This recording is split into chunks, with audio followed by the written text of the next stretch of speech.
Welcome one, welcome all back to Titan Esports as our coverage of the North American Challengers League qualifiers GSL stage kicks off with Group D. And honestly, folks, you're getting a look at the best group and you're getting a best analyst to help you come through with it as well. Crims, so happy to be alongside you, my friend. And this is just going to be an amazing series between Castleberry and those Duckies, those darn Duckies. Look, I think if you're ever watching Castleberry, you're going to get an interesting game. And they're just going to go for crazy plays. And they're up against Duckies. They already played in that Swiss bracket, so we had a little taste of this before. And I will say, did not go well for Enthralled in that bot lane. Was quite behind from the get-go. But that game was still extremely chaotic, crazy, enjoyable to watch. And I don't see any reason for that to change for today.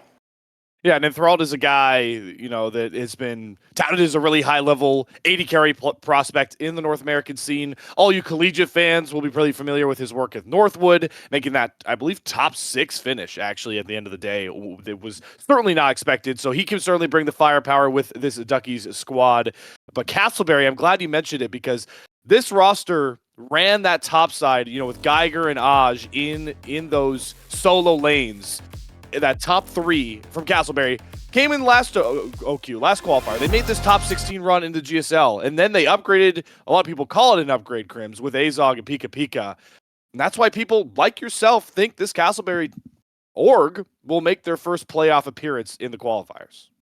Yeah, I think that for this bot lane, there is a lot of good to come with them. Azog Pika here. I just want to point out, they picked Pika Nautilus every single game in the Swiss, just showing no champ pool whatsoever. Even first picking the Nautilus, and we saw that actually a couple times yesterday as well. People just really love this champion, and they just handed it to Pika every game here. But Azog, a little bit more diversified. Like the Ziggs, the Ziggs showed up big. The Callista, extremely aggressive, and that was the matchup they played up against it with Enthralled and Hiccup in that bot lane. And yeah, it was not pretty down there. So they're playing extremely aggressive when they have the option to. They might oversend it a little bit. I called them absolute animals on our talk show a little bit because, yeah, they were just super far into the lane, just deep diving the whole way through. But let's go ahead and hop over to the other side of this map because we have Dr. Calculus up on that top side. They're in the running the Rift Combine. They've been making quite a show at this OQ. I'm saying they look like a pretty good player here. Has played in NACL now, first OQ. What do you think as well here, Slayer? Yeah, Dr. Calculus is a maestro when it comes to these carry-oriented top laners. You can kind of tell. Obviously, he's gotten on that Skarner wave that, well, if you're not getting on it, you're not really playing high-level top lane in the League of Legends format we're looking at now, Cassante. But I remember how he used to be able to break out, especially in that running the Rift Combine, like you mentioned, Crims, on the Aatrox. This guy is a monster on those carry champions. And it's important to mention, no flame to the committee, slight flame to the committee here. This is the 17th seeded team from our first Swiss stage. So they're already not supposed to be here by committee's sake. And it's a really fun team with a lot of upside. And the main upside to me is, I know a lot of you guys watching at home are not familiar with this guy, but Rough Beans came out of quite literally nowhere last ACL split and was beating up on mid laners like, I don't know, Blue Otter Samikin in the NACL. He was able to take series off of this guy. So I'm really excited. I was told actually a lot that Rough Beans wasn't really about playing competitive league, like at a higher level. He's like, I'm playing ACL with my friends. I'm here to have fun. Somebody convinced this guy to get on a qualifier roster, and I couldn't be happier about it. I mean, just showing up nonchalant, schooling some kids in the OQ might just be some kind of fun for Rough Beans here. Particularly played the Hui and ended up going bot lane in that game versus Castleberry. And I have to say, if they want to play mages in the bot lane, I think Rough Beans has a future there as well, because looked really good as a mage in the bot lane. But that Hui looking nice, as well as I'm noticing they picked Galio, so also a team player on top of that. Kind of mixing it up with Dr. Calculus. So willing to work with a team here to build a cohesive comp and make it that much easier to find victory. So I like what I've seen from Rough Beans. It looks good. Also, they're willing to go with some things in the past meta, like this Galio comps. They have some stuff like the Camille up on the top side as well, kind of just using old synergies. And I mean, it worked before. I don't see any reason why it can't work now. Yeah, Crims, but the one thing to remember about any past games we saw on the Swiss stage that really changes when we get to the GSL as we hop into our Game 1 draft. Hey, how about that timing, right?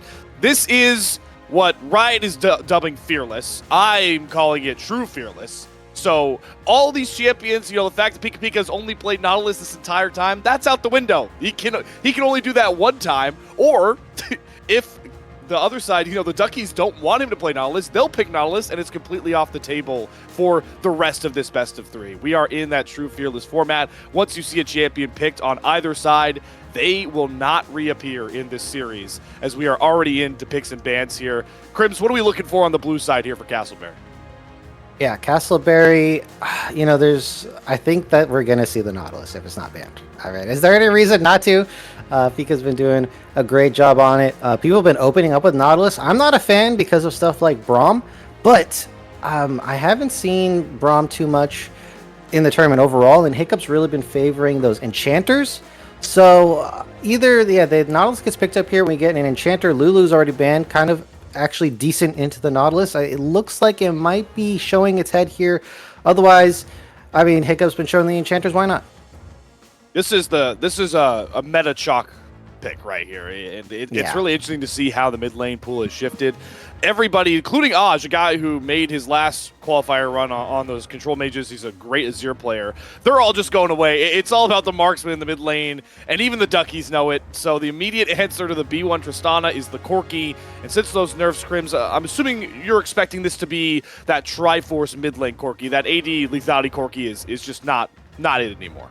Yeah, it takes a little bit more time, and also items like IE are extremely powered in this current patch. And so, yeah, I'm not expecting lethality Corki scale into the Tristana, as a lot of other laners have done here. You're not going to see the mages till game number 3, okay? Until we get to game 3 Slayer, not going to see a mage in the mid lane, other than maybe a Hui.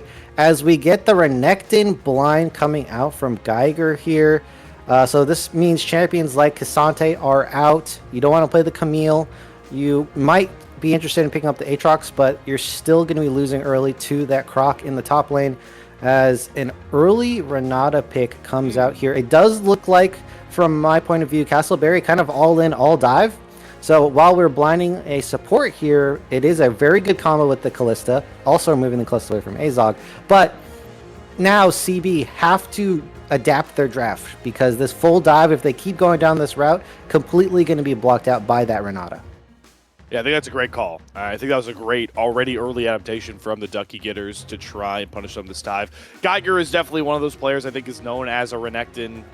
He's not an OTP, obviously, at this level, but very well known for his Renekton, so I don't hate it for Castleberry picking this one blind, but it can get a bit treacherous, and it's looking more and more like the Duckies are going to lean to get Dr. Calculus, that R5 counter pick in the top lane. Actually, I'm immediately shut up. This is why you don't pick before the it is a counter pick.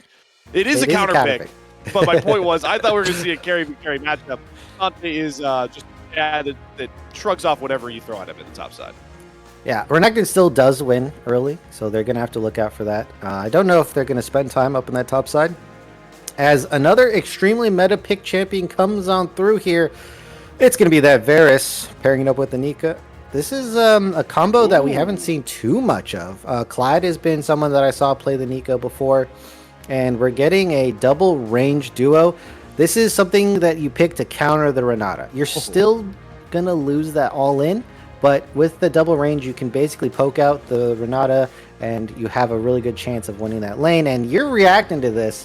You want to talk about this a little, yeah? Yeah, I mean, obviously we're in the AP meta. So the Blackfire Torch, all those extra Faded Ashes items are really just buff up the AP junglers. Those lovely graphics we got to see earlier. We saw both Bio and Castle have leaned towards some of those AP junglers. I think Karthus was banned in the second phase, so there was some target there. But what really interests me with this Lilia pick is how squishy the Duckies want to get here, right? Because they have the Cassante, but after that, it's going to be a bit rough, and I'm curious if we're going to get this Varus into that lethality build or the on-hit that's a little bit better right now. There's only one way to really figure that out, though, Crims, and I believe it's heading to Summoner's Rift. Yeah, that's the one for sure, one true way to get answers to these questions here. And I think Cassante going to be fairly tanky enough as we have double Maokai in jungle and support. So just going to re-clarify that is Nico as Maokai in the draft. Got to watch out for that one in the game as well, as Castleberry moving in for a full invade. They're grouping up. They have the Nico and they have a Maokai. So I think if there is anyone lingering, Duckie's got to be very careful. I'm just taking in the fact that all these names that I've got to know in Tier 3 now have TR accounts with official names and teams next to them. It's like a heartwarming moment, and it's one we can take here because the level 1 escapade bot side for Castleberry doesn't really find much. It's a fan start coming out from the Duckie getters.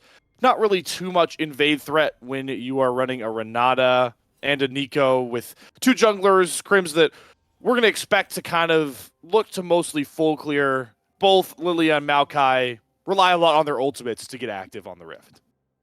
Yeah, especially for the Lilia, because there is no CC outside of a wimpy slow. And without setup from the rest of your team, not something that you want to be looking forward to spending your time. Rough Beans with the Corki on the mid lane means that Lilia can look bottom, as we have maybe some early action. Oh, yeah, a couple of autos thrown down, but Enthralled certainly wants to battle early, already hopping forward, getting a big Ren slow. The heal already forced out from Pika Pika. So we see the Hail of Blades Varus, we see a Callista. Kind of knew this was coming, Crims. Yeah, it's hard to fight these two level 1 here. And I know you have something like the Nico, but that Hail of Blades Callista going to do so much early damage with the Rend as well. And in the mid lane, I mean, we've seen this so much. Every mid laner on this matchup, you just, for some reason, you just have to fight level 1. You just have to go in there with the Gatling gun. You have to trade with the bomb. That's just how the mid lane's played here, Slayer. No one can do anything different. It's the marksman world, and we're all just living in it. Or, in our perspective here, Crims, just watching it. As we do see both these junglers are going for a simultaneous clear. They're just going to end up clearing down, it seems. Bio does offer the red last, which is a bit interesting. And we'll see exactly how these lanes look. We kind of have them mirrored with Geiger getting that early push like you were talking about, and the Duckies taking advantage. So I feel like there's going to be a decent opportunity for both these junglers to go for a pre-level 6 gank if they want it. Yeah, I think that it's a bit tough because if you're Maokai, going down the bot side versus the Renata Callista is kind of a scary proposition.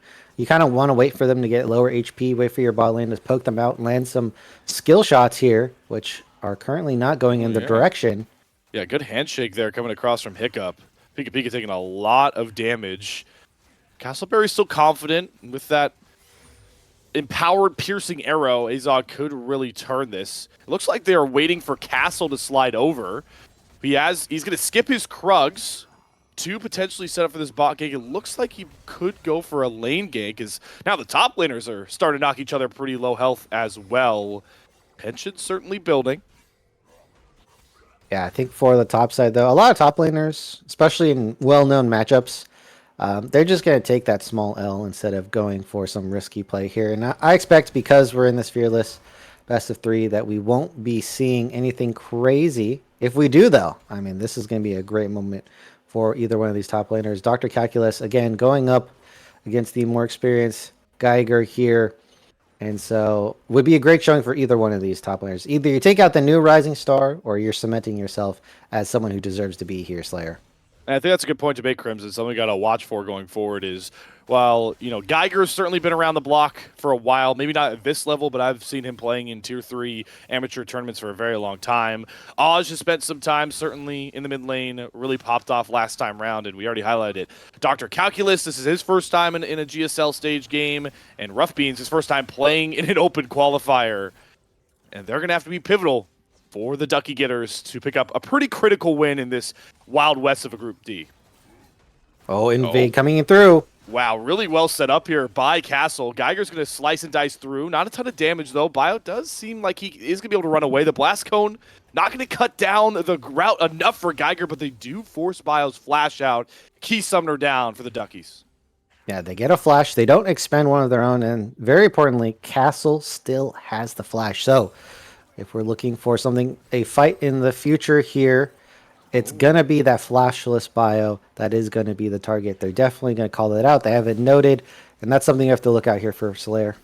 Yeah, with the low health bars mid lane, Castle feels comfortable stealing away a camp there to try to stunt bio. But nobody really pulling the trigger just yet. We do have that first dragon spawning, Crimson. If we buy enough time, those grubs might spawn as well. As that's an immediate cleanse from Enthralled on the Tangle Barb. Pika Pika can use the clone to back up here, and we're still just summoner trading, building that tension. Yeah, right now, Azog doesn't really have any stats, relying on the base damage of the kit. And so that is not full, the full poke out Varus that we expect just yet. Needs more time there. But with the cleanse going down, Maokai coming through could be huge. Oh, that's a great handshake, though, from Hiccup. Just bats Castle away, and now Bio showed up. Pika Pika take a good lick, and Thrall's going to flash, matched immediately by Pika Pika. Castle going to do a bit to disrupt the very powerful early game Callista. Bio looking to run forward, forces another Castleberry flash. Both bottom laners on a timer here, as the Duckie getters are now winning the flash war.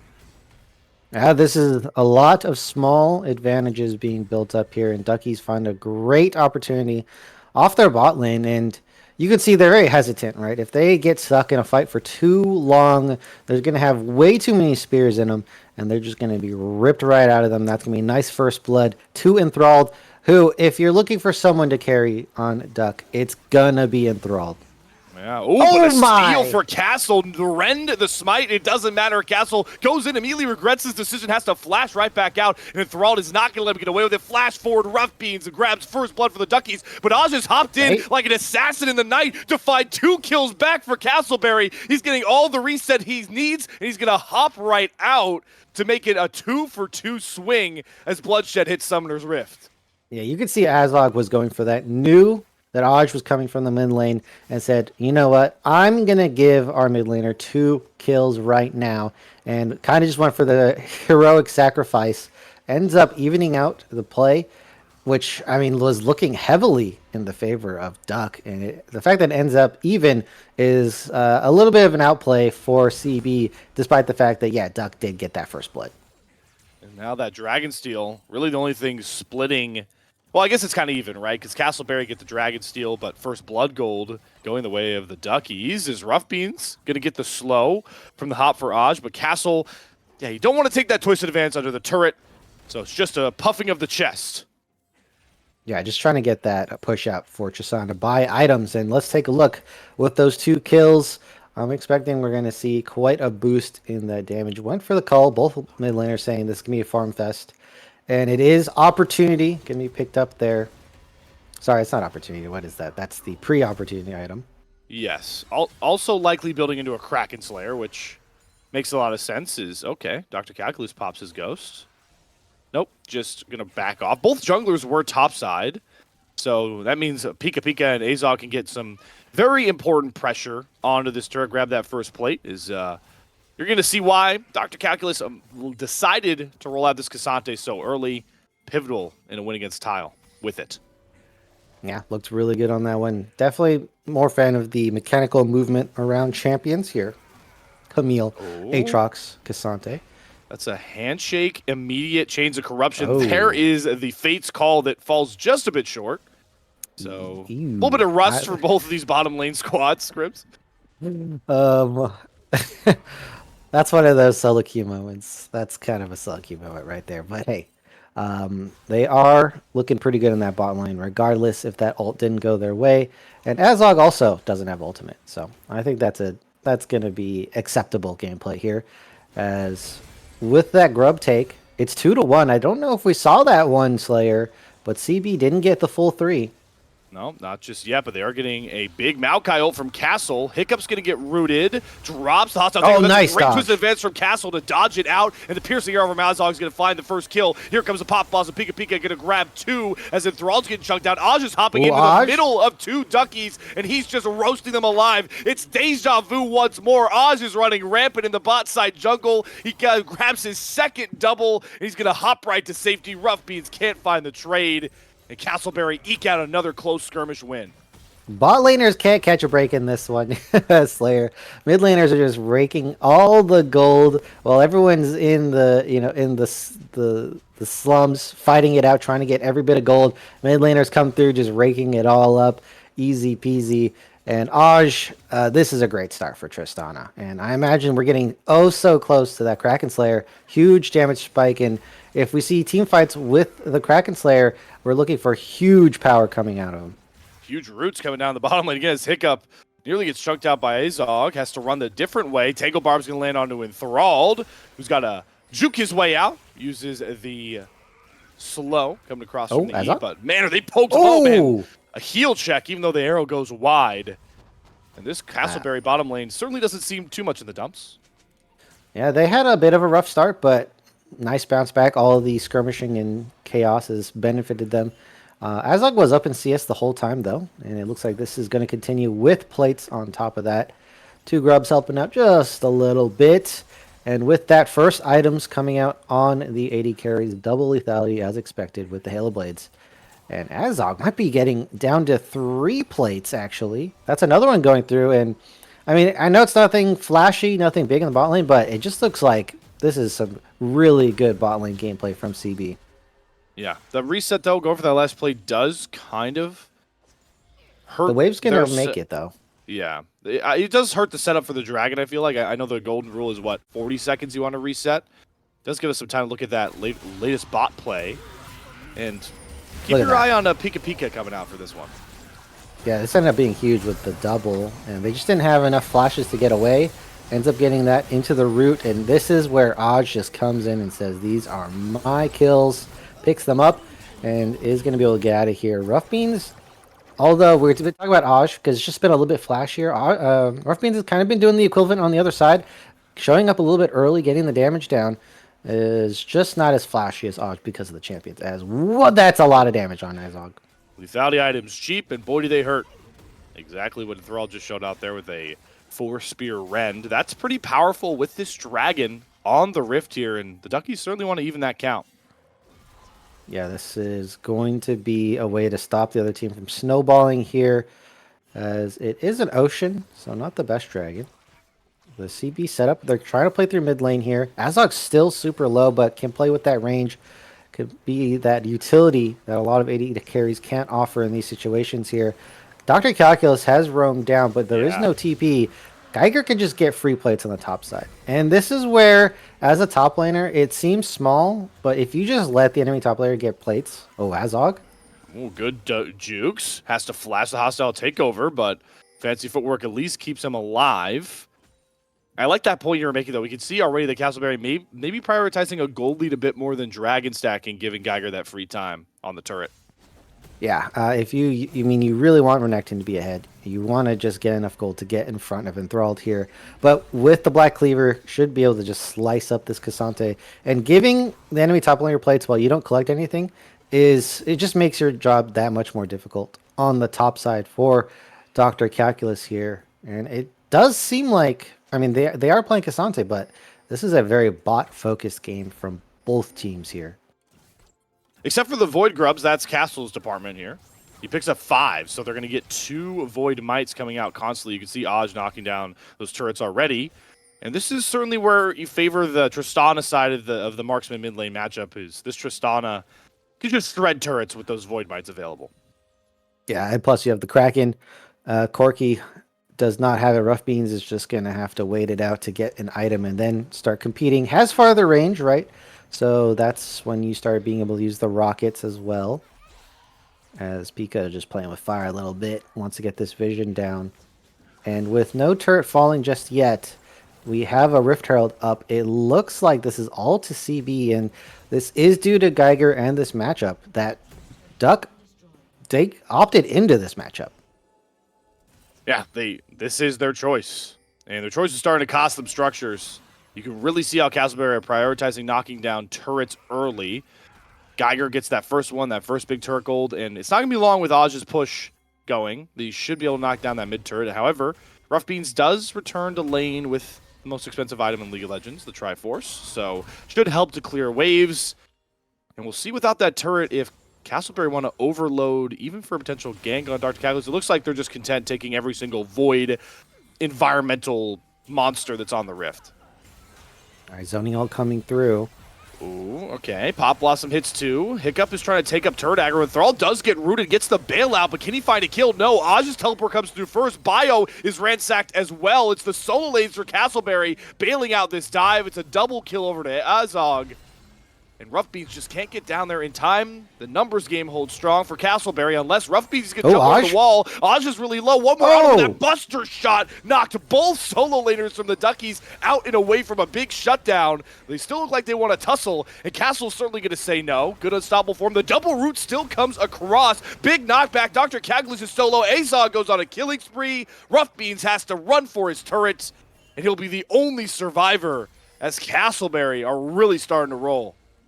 Yeah, that kill onto Aj looked so juicy. Duck couldn't look away. They end up getting roasted for that play. And yeah, now they're just in a further deficit. Both top laners came down with their TPs. It was kind of one of those turning point moments for both the teams here. CB in the extended trade do win out on that one. And look at the bounty starting to pile up and the kills onto the carries that are here. I do have one issue, Slayer. And we didn't address this in the draft, but what would you say about the damage composition of CB? Yeah, it's all AD. I mean, they've got Castle's gonna have a Leandres. You do that on the Maokai. This is a Nico support, but it is certainly one-dimensional, and it is certainly mostly, for the most part, pretty early to mid-game spiking. I hope one of those two is your answer. No, that's both. It's basically that is correct. Yes. I feel like if the game goes long, despite the champions, who wouldn't say normally are scalers, I just think they're just going to run out of steam here as there's a dive. Rough Beans now in trouble here. Rough Beans on the turret. He's looking for the trade, but Pika Pika's body blocking so well. The Gatling gun cannot get through. And honestly, I think Pika Pika deserved that one, as it's another kill picked up in the side lanes. Well, I mean, look, they may not have enough time on their side of Duck, but I think that should be their goal right now. They should be able to change gears and say, we got to stall this game out. Our Cassante, every time they build armor, the gold efficiency is going to go through the roof. It's not like when you have to split your defenses to magic and armor as well. So that could be very much utilized. There's a lot of armor items they could pick up themselves, like the Seeker's Arm Guard, that could just extend their life that much more on someone like Bio here. Dr. Calculus playing very aggressive on the front line. Azog. I mean, look at that. That auto, that is continuous damage that Varus doesn't have. Oh, there's continuous CC coming through. Dr. Calculus is going to keep Enthralled safe, though. They do get the root and the pop onto Hiccup. Bailout, Unleashed Power does not matter. None of it will stop them, and won't stop Aj from going dominating. The front line burned down in an instant, and more kills over to this hyper-extended Tristana. Yeah, they just don't have the presence there. CB fully 5-man in the mid lane. Now trying to get more. Oh my god, Castle's going under the turret, gets a double knockback, he's able to run out. Lilting Lullaby, though, they're going for Aj, but he's able to hop away, and the mid turret, it's going to fall. There's nowhere to be safe, and Thrall is getting pushed lower down. The mid lane gets stunned up and executed by Pika Pika. Geiger standing tall in the front line, just going to cut down Rough Beans, who just can't find these low health bars. Finally, Castle will fall, but it's the only kill the Duckies are able to get as they are crumbling. I don't think they could get Dragon, though, on the side of CB. Health bars are way too low. Pika, one hit away. Azog as well. Going to pop the barrier. Trying to zone. Chunk Bio. He doesn't hit the arrow. He gets the slow. And gets the Chains of Corruption as well and won't need the arrow to finish it off. Azog's on a rampage. But like you mentioned, way too low of health bars now for Castleberry. So the Duckies should be able to pick up something. They can get the vision, but they just lost their jungler, Azog, in that 1v1. Did pick up a very important kill. Unfortunate for the side Duckies, but for CB, they might have stalled enough time for the jungler to be up. They should be able to get this tempo onto the Rift and get the push up for this Dragon here. And it's looking like we're getting a bit of a runaway game here, Slayer. Yeah, Castleberry certainly went for the jugular with those pretty meta picks, those comfort picks. And Aj has not stopped impressing. Yeah, TP flank coming across, and it's Geiger's turn. Dominus is online. Cleanse means a nothing to the giant Croc. Enthralled is dead. Everybody's dead. Bot side for the Duckies, and now that Dragon is the sweet prize of Castleberry. Yeah, that is going to be picked up. Geiger using that TP to get it. And it's not the biggest win in the book, but they're going to get this second dragon here. I don't think we need to get the dragon stacks because this is enough of a gold lead that we can start thinking about getting Baron on spawn, getting these turrets, going for massive turret dives to accelerate this game. That's how far ahead CB are right now. And despite the fact that, yeah, they're all AD, most of their damage is not sustained, I think Duckies are going to run out of time. Well, Bio looking to finally pick off that Oz shutdown. 1,000 gold on this Tristana's head. Shows top side. Not much more to take on the bot side. There is a wave pushed in, but like you pointed out so well there, Crims, Castleberry are pretty set on controlling this Baron pit and doing whatever they want further. Yeah, if they start a fight here, it could be very good. Another great chains of corruption from Azog is going to pick off Hiccup. Does drop the hostile takeover, though, to push off Castleberry, so key ultimates offline. Bit more poke coming across onto Bio, but doesn't look like the Duckie Getters want to back away from this river just yet. But he can't find any sort of slows to set up a lilting lullaby. Hiccup is staying, though. Handshake going to land onto Geiger. Bowling ball will hit Castle. Duckies, they're at least playing like they still got a chance in this game. They're not going to back down easily. Yeah, but this is a rough one for Duckies. Geiger going over the wall. Rough Beans applying some poke. They don't really have a team fight engage, as Rough Beans is going to Valkyrie away. Oh, here comes the Nature's Grasp. Flash. Forces enthralled flash there. Hiccup will get pinned. Nearly gets bursted by Pika Pika.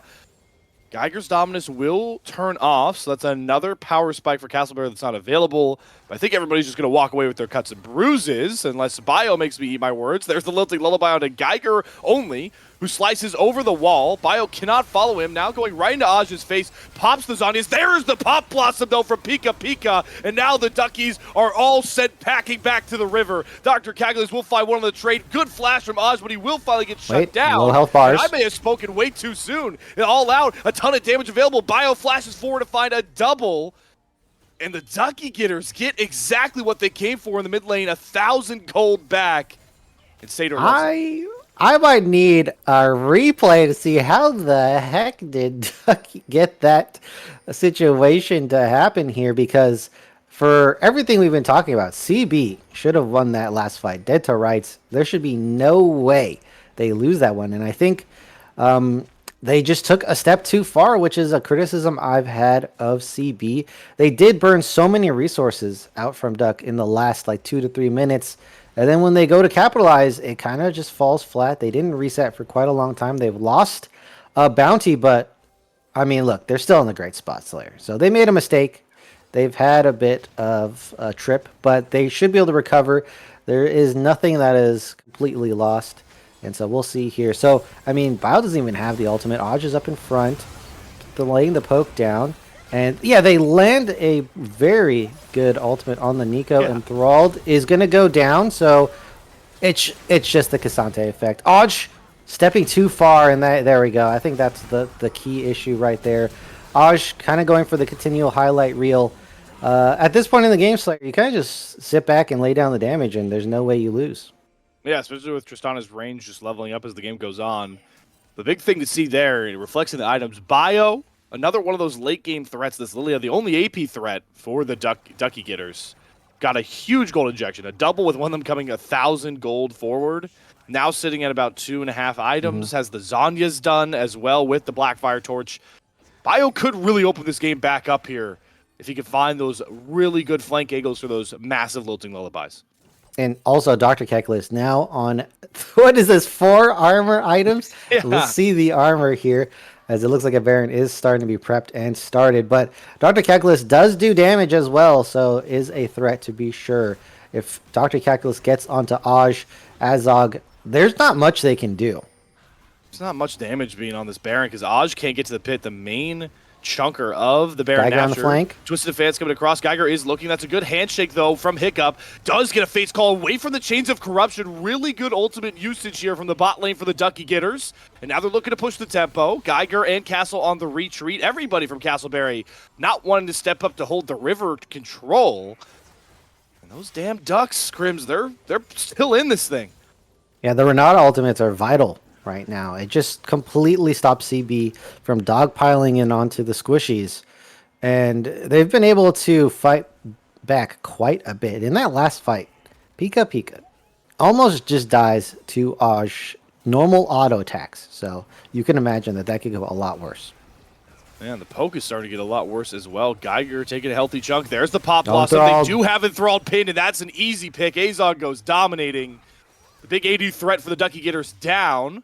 Castleberry wrangle control back of the river.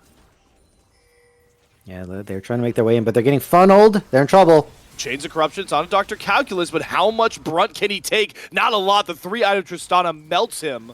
And another pick for Castleberry. They're back to what got them ahead in this game 1. It's likely going to get them a big old purple banner.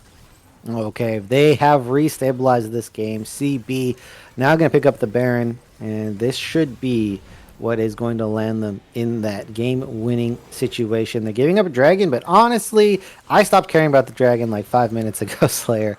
And so this is no big deal. Now we're just going to be looking at this map. Those turrets.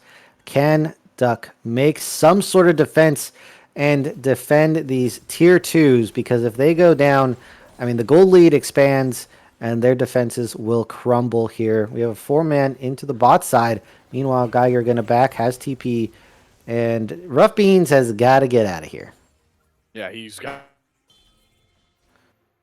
Well, I think we've lost Slayer. Castle going to go ahead, use the snare with the ultimate. That does miss, but all is needed to pick up that kill, as they're just going to go ahead, try to demolish this bot side.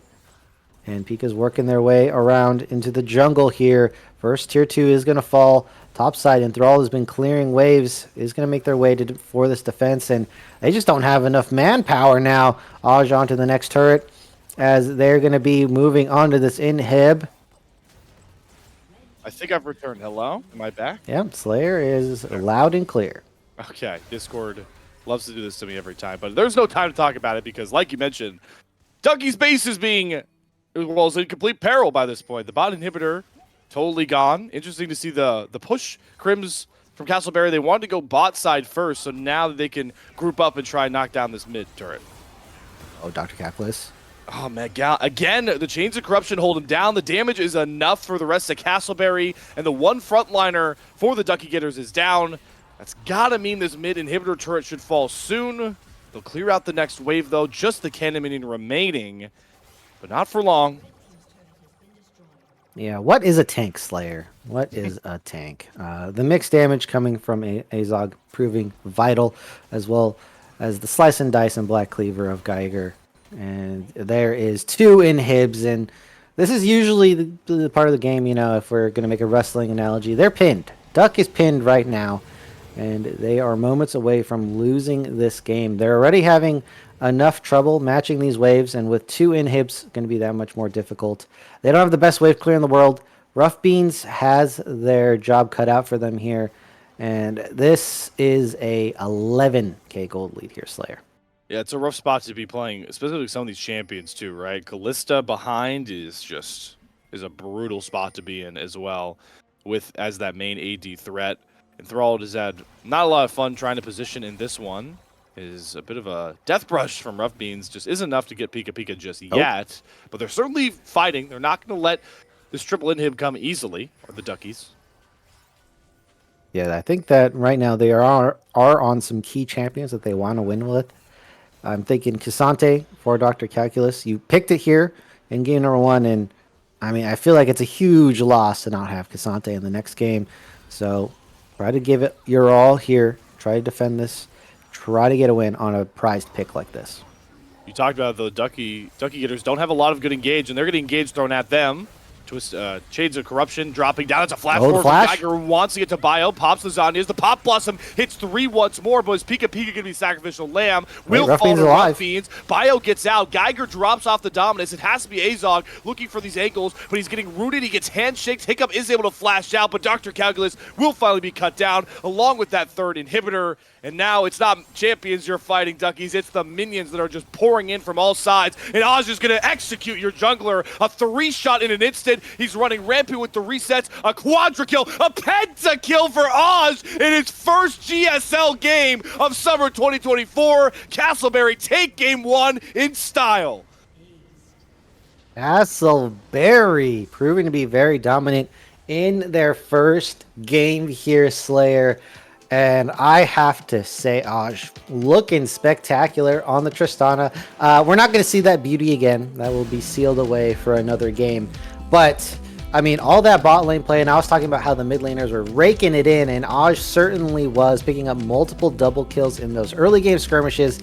Clean lane dominance afterwards. And then just knocking them down. One mistake, and that is that one death.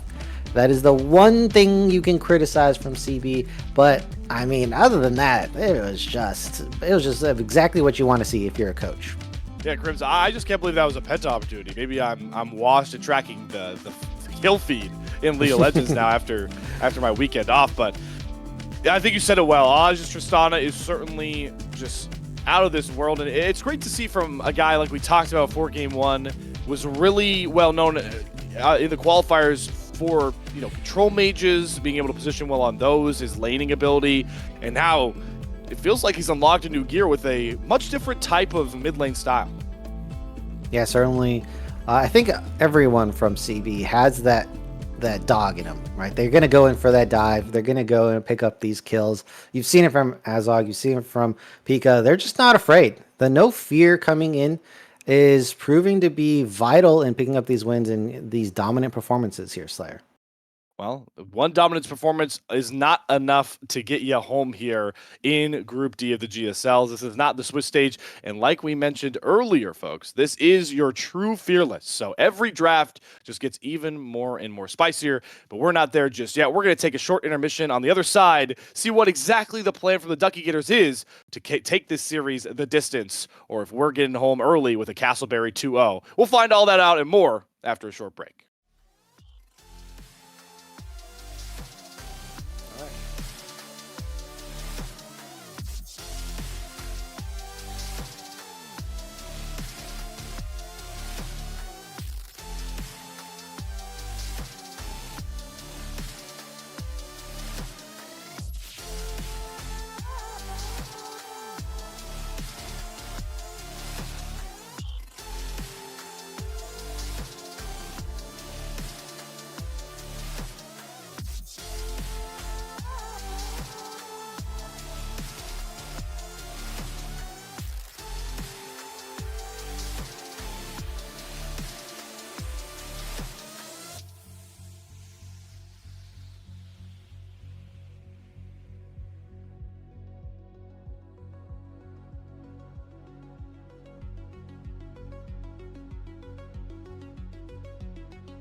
Welcome back, everybody, to Tiny Sports' continued coverage of the North American Challengers League qualifiers. And game one was all Castleberry, folks. And it was headlined by Aj's Tristana, but it was just really a great team effort, Crims. Castle was a really good setup player. Pika's Pop Blossoms on that Nico were pretty precise as well. Commanding win is the synopsis. Yeah, it's great to see that Pika can play another champion in this season here on the Nico. Did an excellent job in Satyrs 2-0 prediction. Already incorrect here. Not going to be following suit with that one. Slayer, I think, Satyr, though, you're not going to get your prediction correct for today. But we'll see. We always have next week here. That was such a mid-game dominance from the side of CB. Like, Duck was in it in the early game. They, again, lost out on that bot side, this time for the second time in a row. Enthralled and Hiccup kind of losing out. They went with a maybe particular champion or style that they didn't practice too much on. I'm not 100% clear because I'm not in these scrims. But Azog and Pika just looked like more stable, able to get the game together. And in those skirmishes, these 4v4 fights that happened all over this bot side, they just continually get an advantage with Aj. Yeah, and Geiger held his own top side as well and was able to create some pretty big flanks. But yeah, I'm glad you mentioned it. It felt like every couple of minutes we were just fighting in the river 4v4, and it was pretty chaotic. That's what you get, though, with those early game-oriented bottom lane picks from both sides, for Castleberry and the Duckie getters. So, Cribbs, I'm curious, now that these teams aren't playing best of ones on stage, they're playing on stage best of threes. Are we expecting some more flexibility from either of these bottom lanes? Are you expecting to see maybe more scalers come out as this series evolves? I think that for the side of CB, you don't really have to change much. He looks pretty solid. Unfortunately, you can't pick Tristana or Corky in the mid lane anymore, so that's going to have to change just a little bit. But if we flip it over to Duck, because they're the ones who have a more pressing issue, look, you're up against the wall. You need to win 2 in a row to get this one. Why not put Dr. Calculus on a carry, play the top side, maybe get a Galio mid lane? Now that we know there's no Tristana or Corky, Galio becomes a lot more viable. So we'll see. I also like Rough Beans on the way, so we could potentially see that. And then with that, we get Hiccup on an Enchanter. So, let's just change it up to a different draft altogether here. You guys did do that in Swiss, and I think it's worth a shot. Let's see if Dr. Calculus can carry a game. Well, no more Nautilus once again. Still getting banned away, so we don't get to see Pika play that, but first time away from that champion win. Well, last game, Ash has been a pretty prevalent target ban here. Interesting to see it, though, from the blue side, Crims. I feel like that's a pretty strong B1 if you want it. Yeah, that kind of just signals that you'll never pick the Ash, which is kind of interesting. I know in Thrall Hiccup they could play the Lucian Nami as well, so they still have other lane dominant champions they could pick up, as Skarner is going to be removed. And first pick over here. So there is no more Varus. There is no more Ash coming in through. And guess what? We do have a carry champion on the top side. They are going to do this strategy. It's Rumble for Dr. Calculus. That's a intriguing B1 blind, if that is for Calculus. I do think Rumble is a bit flexible. I know we've seen some Rumble support come around. Like, if you want, I've seen Rumble paired with Senna in the bottom lane, a farming Rumble next to a Senna. I've seen it. I saw it from Dardock in the jungle. Swiss stages. That's an immediate response from Castleberry. Yone and Sejuani getting that melee next to the Sejuani, and a really impactful champion. I'm pretty certain this is going Aj's way, actually, if I had to bet. Yes. Yeah, I think it's going to go for Aj in that mid lane. It's such a strong combo with the Sejuani. Almost nothing is going to be able to out 2v2 this duo here, as we're going to get a Vi Rumble. This is a great, like, if you want to shut down one carry, Vi Rumble, hit the ultimate, and then you just lay the Rumble fire right down on top. Very difficult to handle. Aatrox going to be picked up, so Dr. Calculus is not going to be able to play Aatrox at all here, as this is still a winning matchup for the Rumble, but Aatrox is one of the champions who maybe you get a couple ganks up there, you can contend and you can win that lane. It's interesting to see that Bio wanted the Vi instead of the J4. When you talk Yeah. about those Rumble combos, I think the J4, the Cataclysm one, is the one that everybody's mind goes to first. But I see the vision with the Vi, the lockdown, nonetheless. As we So, yeah. I mean, the problem with the J4 is they didn't select a immobile backline carry at all, and so J4 has a really tough time being picked, especially if Yone is there. He's just gonna, jump out of it. So until you see something like an Ashe or Varus, you can't really pick the J4. Wait, is that a misban? So they did miss a ban. Okay, well, whatever it is, we're not going to see it picked here. So there you go. Nonetheless, as the Leona will be locked in first. Interesting to see a red side draft where you're leaving 80 carry for the counter pick, but that's the GSL we're living in. Is this correct? Ooh, whoa! Do mine eyes deceive me? Is this? Are we going? But this is a double flex. Here? This is double flex. This is double flex. I'm pretty sure this is double flex. They're gonna flex. Oh my god! This is Ezreal mid. No, it's a double flex. They're gonna switch it double. I'm pretty sure they're gonna try to double flex it here, because you really gonna put wherever Vayne has a better matchup. Okay, so I think they're gonna put Vayne mid. I think they're gonna put Vayne mid. Oh no! Okay, so it's Rough Beans is playing the Ezreal mid. I saw Quid play this really well for 100 Thieves to start off the LCS season. It's been getting a lot more traction, and I mean, I'm an Ezreal aficionado, so I like seeing it. We'll see. But how about that Samira pick, though, Crims, too? I mean, this is such a risky pick in competitive. It is a bit risky. But the thing is this is such a good matchup into the Vayne, because she is a short-range AD carry. Guess who hates Samira? That's right, short-range AD carries. And so, you also get melee. You can be melee with the Samira, so there's synergy with that Sejuani. Very aggressive, but the only peel on the side of Duck is the Melio, who can get CC'd to death as well. So aggressive, yeah, if you mess up, there's going to be huge consequences, but I think it's a solid pick. Very interesting how the counter picks have gone for both of these bottom lanes, right? Because you already mentioned Samira for Azog is an immediate answer to Enthrall's Vayne, but I do think the Melio is really going to shut down anything Leona wants to do, right? I think the Zenith Blade counter, obviously, Melio's there to cleanse and push away all that healing as well. So we'll see exactly how dynamic this bottom lane matchup gets as both these teams get a little aggressive rewards there. And I don't think that one trinket will be spotted on the Krugs of Bio to start. Man, I feel a bit sad that it wasn't Vayne mid. But I guess Enthralled on the Vayne makes a lot more sense, Slayer. I thought they were going to go for some crazy double flex, as CB have established dominance here on the spot side. I don't think they'll win level 1, though, Slayer. So if they take an extended trade, they are going to lose. A short trade, though, should benefit them. Yeah, Leona is one of those champions that I subscribe to. Is not a champion level 1. It's Alistar and Leona. So can knock down Emilio's so strong. Level 1. Yeah, Emilio's so strong level 1. It's so hard to contend. Well, if you get the stun, though, but yeah, like you mentioned, that shielding is too much. This is... gets the PTA proc on a Azog, so they're really just hammering it down. Pika Pika still wants to show, but Azog certainly backed up a lot, and that's a lot of poke to give the Duckies the bottom lane control.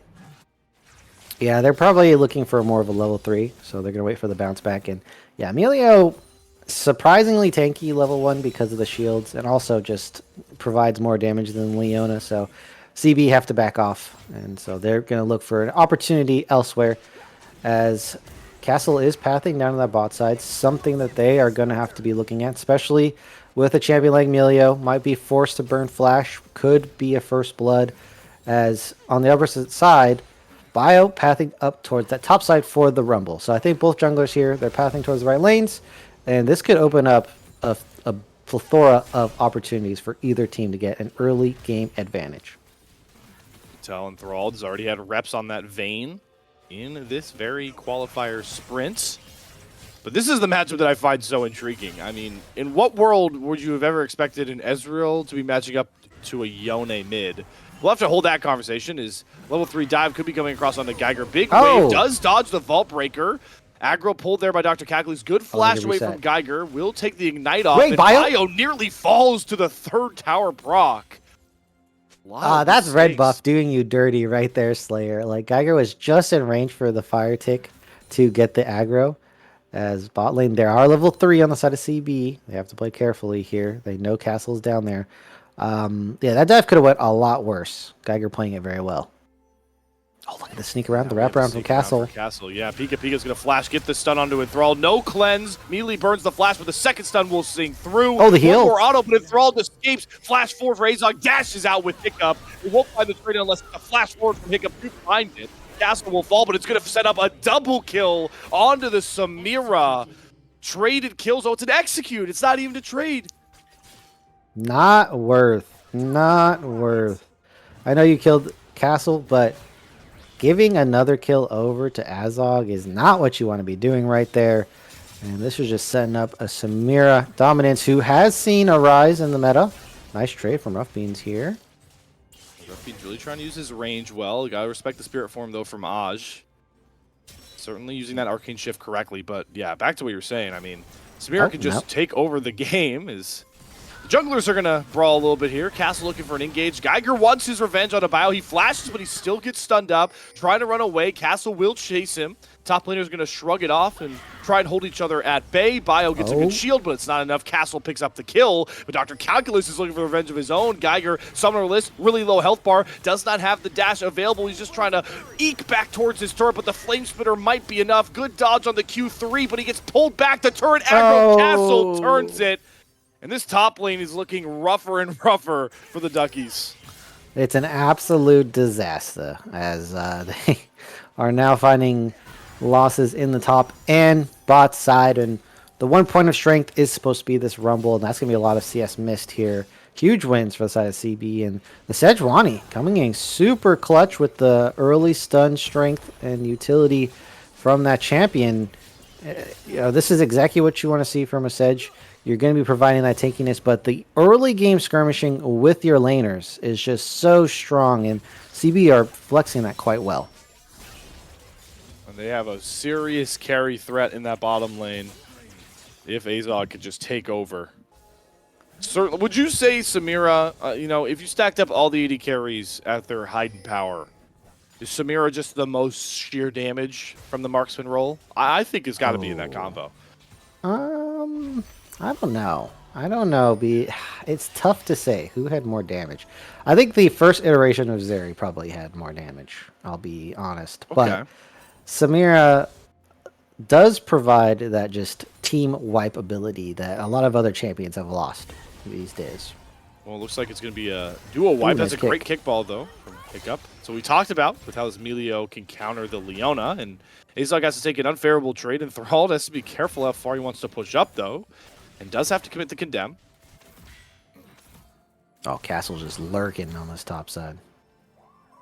Oh, they missed cannon. -1. No! -1 in the chat for Enthralled. Yeah, that hurts everyone. No one wants to see that. As the pressure is mounting. So 2K gold lead for CB. And their lanes, every lane is in a great spot right now. As it looks like, you know, we're hitting a bit of a lull. No action necessary for the side of CB. As they're kind of waiting for major objectives to come up. This does give Duck an opportunity for an objective. They did take that first dragon as well. Nobody on those grubs just yet. Actually, oh, excuse me. It looks like Castle took one and then bailed out, the classic. So we'll see if anybody returns, but both junglers are hovering bot lane, actually. Yeah, and Thrall has a huge wave. Pika gonna stop it. All right, he's going to go in with the Zenith Blade. Castle is wrapping around. Can Pika survive long enough for the gank? Because Azog has shown up. Has to dash forward throw. And watch out for Bio, who is lurking in the brush, just waiting. But Aj has the double flank. The Fate Seal lands onto 2. And there goes Enthralled. There's the Inferno trigger. Everybody for the Duckies is dropping off. There's a duck for dinner on a silver platter, courtesy of Castleberry. Yeah, that is a nice bot lane dive that they cooked up there. And Hiccup was trying so hard, Slayer, to ult Enthralled, but just kept getting delayed by Pika and Azog. Must have been extremely frustrating. Couldn't get the ulti off to save the AD carry, and now this bot lane is becoming quite an issue. Rough Beans in a 1v1. Not for long, though. Yeah, there's the Glacial Prison. Locked down. Rough Beans, though. Able to flash out of the wall. Wait, Aj now just level couldn't 6. get to him. But Bio is left out in the wings. Aj nearly drops to a good Q there. But it's another kill for Castleberry, and they're starting to run away with it. Oh, let's see here. They might have an opportunity. Azog. They're all super low. Good exhaust, though, under Enthrall. Really shuts down what they wants to do. And Azog's going to go back in. Gets baited, though, by the heal. Has the Inferno trigger, and it's enough for Azog to go on a rampage. Pulling out the Samira, the cockiest of calls, and it's working out for this guy. And in the 1v2 as well. Going to be pulling out. Nice victory. Oh, boy, Hiccup. Oh, boy. Has to flash. Oh, they're going for it. Their turrets, the stuns lined up with the Samira passive, but Hiccup's shielding is pretty high there. There's one. Does Hiccup get them both with the turret aggro? It's a shutdown. The 2v1 Melio outplay.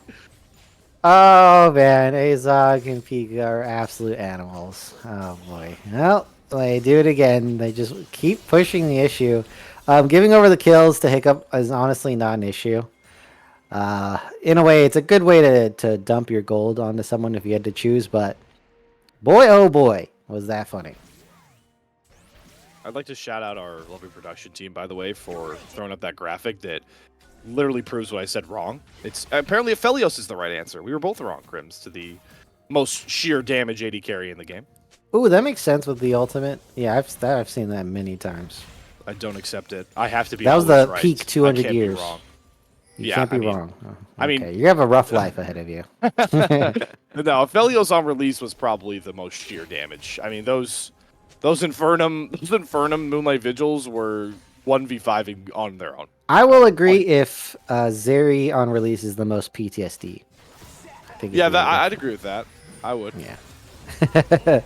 Both of these champions in their heyday, absolutely disgusting. As Dr. Calculus, despite everything that's going on, nice cold lead up in there in the top side. Yeah, forcing an early Hex Drinker, but bot lane's been the hot topic all game long. That Glacial Prison is going to whiff, though, onto Enthralled. Pika gets kickballed away from the flank. The Zenith Blade will land. There's the Solar Flare down, and they're going to lock Hiccups down instead. Wait a minute. But the Breath of Light might find another turn here, but Izog is too good at healing, picks up the double before the trade comes across, and it's once again Hiccup picking up all the kills, not Enthralled. That is unfortunate that Enthrall didn't get anything there, even after Hiccup died, as they are going to get dove yet again. And CB are saying, we do not care about dragons. We will be continually diving you on repeat until we win the game. Despite this, the CS department for the AD carries is dead even. Azog was actually behind, so they've actually been catching up here. And now, I mean, I'm assuming they're just going to keep doing this. Enthralled still doesn't have flash. I think that we're just going to be seeing this on repeat. We're going to get, like, deja vu over and over again. Yeah, this is a rough game for Enthralled. It's been a rough series. He's been the target of so much of Castleberry's attention, but Enthralled's still going to be putting up a fight. Can't push too far forward because look who's waiting in the wings here. Castle just hanging around, making sure everybody knows he's available. The funniest part about it, though, Crims, is that Pika is actually outflanking Castle in some of these plays. And they might just go for it again here. I mean, doesn't have to be in lane too much. So it can go around, check the wards, come back in, you know, around on a flank angle. As, okay, they're finally doing the dragon here. They're going to go for a more consistent play as Bio's trying to bait a counter gank. I'm sorry. Okay. All right. I think this. No, that's. I deserve to be called out for that quote. I love being. I mean, Leo weren't entirely serious later, but we'll have some fun on the desk here. Exactly. I'm all for fun, and I'm also, if we're being serious, wrong a lot of the time. Oh boy. Producer having a little fun here.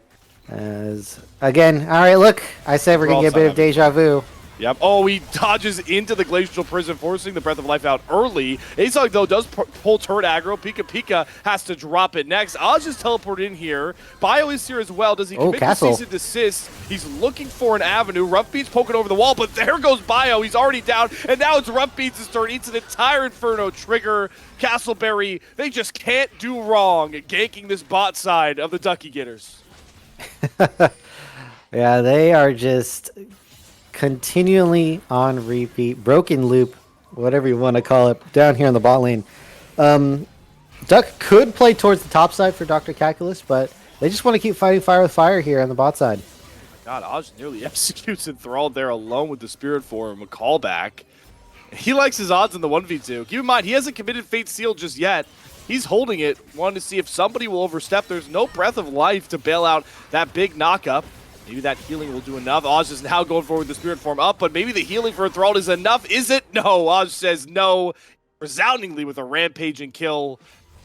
And the barn is burning for the Duckie getters, Crims. Yeah, so Oz was like, Azog gets a 1v2, I'm going to get a 1v2. And they're both going to pull that one out. Okay, finally they're going up in the top side here. You would think this is another 1v2, but look who's right by. Castle, can he get here in time for Geiger to heal through? The Q3 wasn't enough. But does Castle have enough for a 1v2 of his own? He's pretty darn tanky. Dr. Calculus and not heating up too much, but they don't want the smoke. It's mid lane where all the smoke's coming across. A good Fate-sealed Zenith Blade combo. And Oz is going to chase down and kill off Rough Beans over the wall 3 times to get that one. Oh, Enthralled. Got the 1v1 here. Everyone wants to fight. Nobody wants to hear Crims talk. And it's Isaac going in a 1v2 that he had no chance in the world at picking off. And finally, Enthralled is on the board with a kill at 15 minutes. Yeah, they're testing their luck here as they finally do get punished. Bio going up for the top side for the first time in quite a while. And what do you know? It turns out to be a beneficial play. I feel like they've kind of left Dr. Calculus on an island, and I think out of all the games to just bail on bot side and go top side, I think this could have been one of them. Unfortunately, though, they are not able to match that fire. And, I mean, now they're just in dire straits. This game, despite the fact that it is going longer, they do have a Samira. There is a massive goal difference in 80 carries again. This is kind of giving me vibes of the first game they've played here, Slayer. And Enthrall just getting the same treatment back then. Yeah, I mean, it's full item advantages in most lanes, except support, because we have a 4-kill Melio, and the top lane is about even. And shutdowns acquired by Melio. True. The highest kill count. I mean, he has 4 times the amount of kills anybody else on his team has right now. Hiccup. Oh, all right, Hiccup.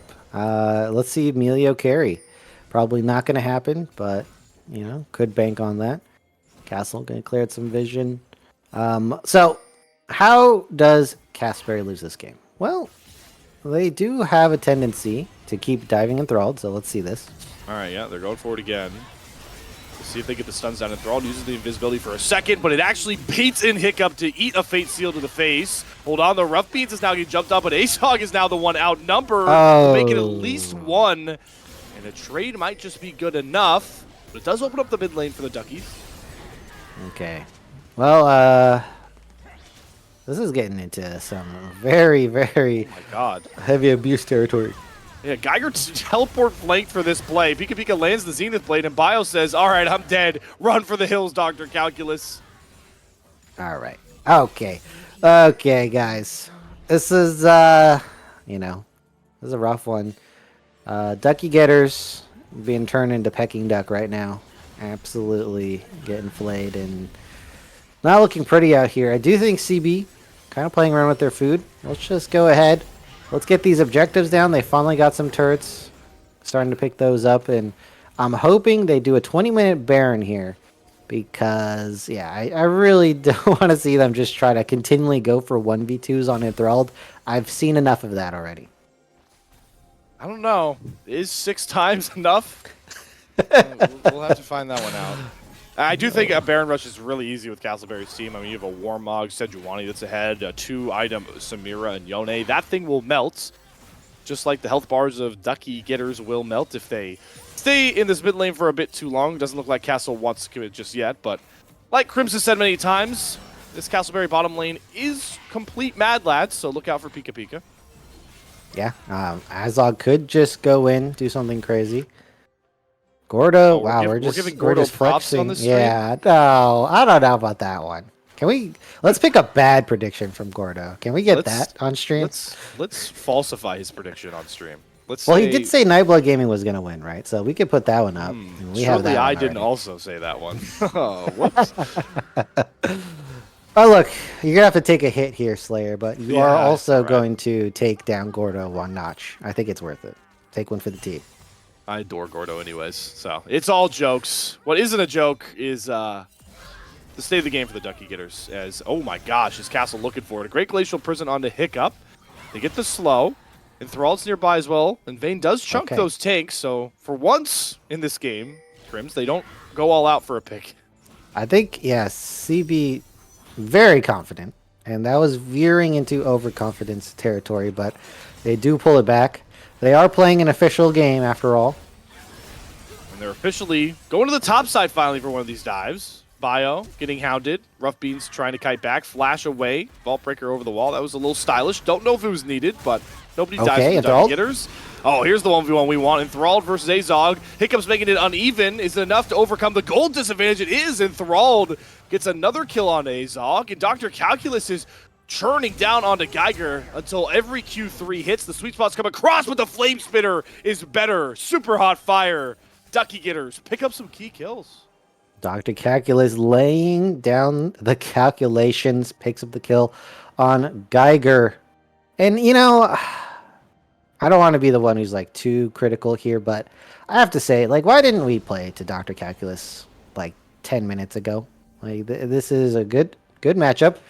Was up in CS the whole time. There we go. Sorry you had to take one for the team. But, like, why didn't we play it for Dr. Calculus for such a long time? Like, yes, I understand, like, we want to keep Vayne in the game, but you guys, at some point, Enthralled are just way too far behind, and I just look at Dr. Calculus up in the top side with a CS lead pushing up turret the whole time, and I go, I mean, we could have just been dumpstering Geiger. And they B1 this Rumble, right? Like, they... Why? Yeah, you got to play to it if you're going to pick it, right? Yeah, B1 Rumble. Still pretty powerful, but is it enough to overcome Castleberry? We'll have to see here is that True Shot Barrage will spot out all 5 members of Castleberry on this Baron. Baron is OP at chunking down Fed teams. You're starting to see it. A couple of Castleberry members going for those melons to heal up. Good stun, though, onto Bio. The Baron is going to be abandoned as they're turning onto Dr. Calculus. And the one big carry for the Ducky Getters does fall. Baron is reset. With enough poke, Dr. Calculus' sacrifice will not go in vain. Yeah, so Castle doesn't have the ultimate, doesn't have the Bola, and so that is pretty much their only safe engage. Otherwise, Fate Sealed by Aj could end up with a dead Yone. They're just going to retrace their steps back onto this Baron. They said, psych!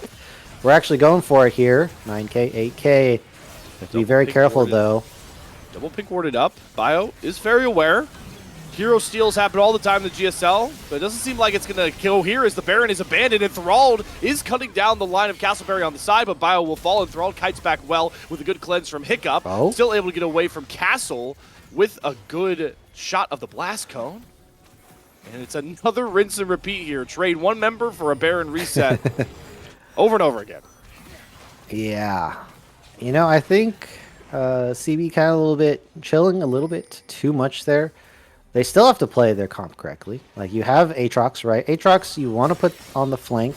You can go for that deep dive. You have the Bola for anyone who steps up too far there. So, let's not skip any steps. I still think you guys are going to win. I still think you're in a comfortable spot, but I like seeing clean League of Legends, right? I like seeing smart play. So far, Duck found a little bit of wins here and there.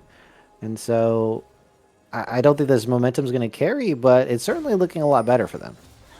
It looks like Castleberry are looking to adjust. They're spreading into those side waves. Trying to get Pika Pika on that sleeper Leona roll. See if he can find a pick, but Dr. Calculus won't bite. And if you are the Duckies, with this double marksman comp, Crims, how content are you just catching these waves to try and stall the game out? Definitely an avenue for them to win. They have to do something else on top of that. Can't just sit around, because as soon as Baron goes, the game is going to be theoretically over. Vayne, no wave clear. Ezreal, minimal. Rumble is a melee wave clear champion, so they can't let Baron go over. Pika looking for a pick. Bio might be picked. The Solar Flare, Zenith Blade stun combo is a lot, and Bio falling off might just signal Baron time for Castleberry. Enthraldo does pop the final hour. He's looking to go into Azog. There's a great Rumble. Will it burn through onto the Samira? No, Azog barely limps away from that one. Yeah, Azog kind of feeling the pain of playing mid-game Samira here. hasn't been killed, and this is going to be a dragon pickup nonetheless. Still think Duck should be playing the opposite side of the map. Recoup gold for dragon stacks is very worth it, especially with these comps. They could trade everything for gold except for Baron, and I would say that is a worthwhile trade for your team here.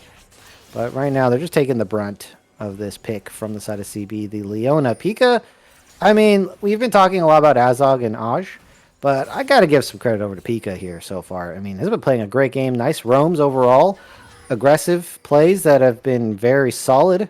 And I have to say, this unengaged champion also just looks amazing.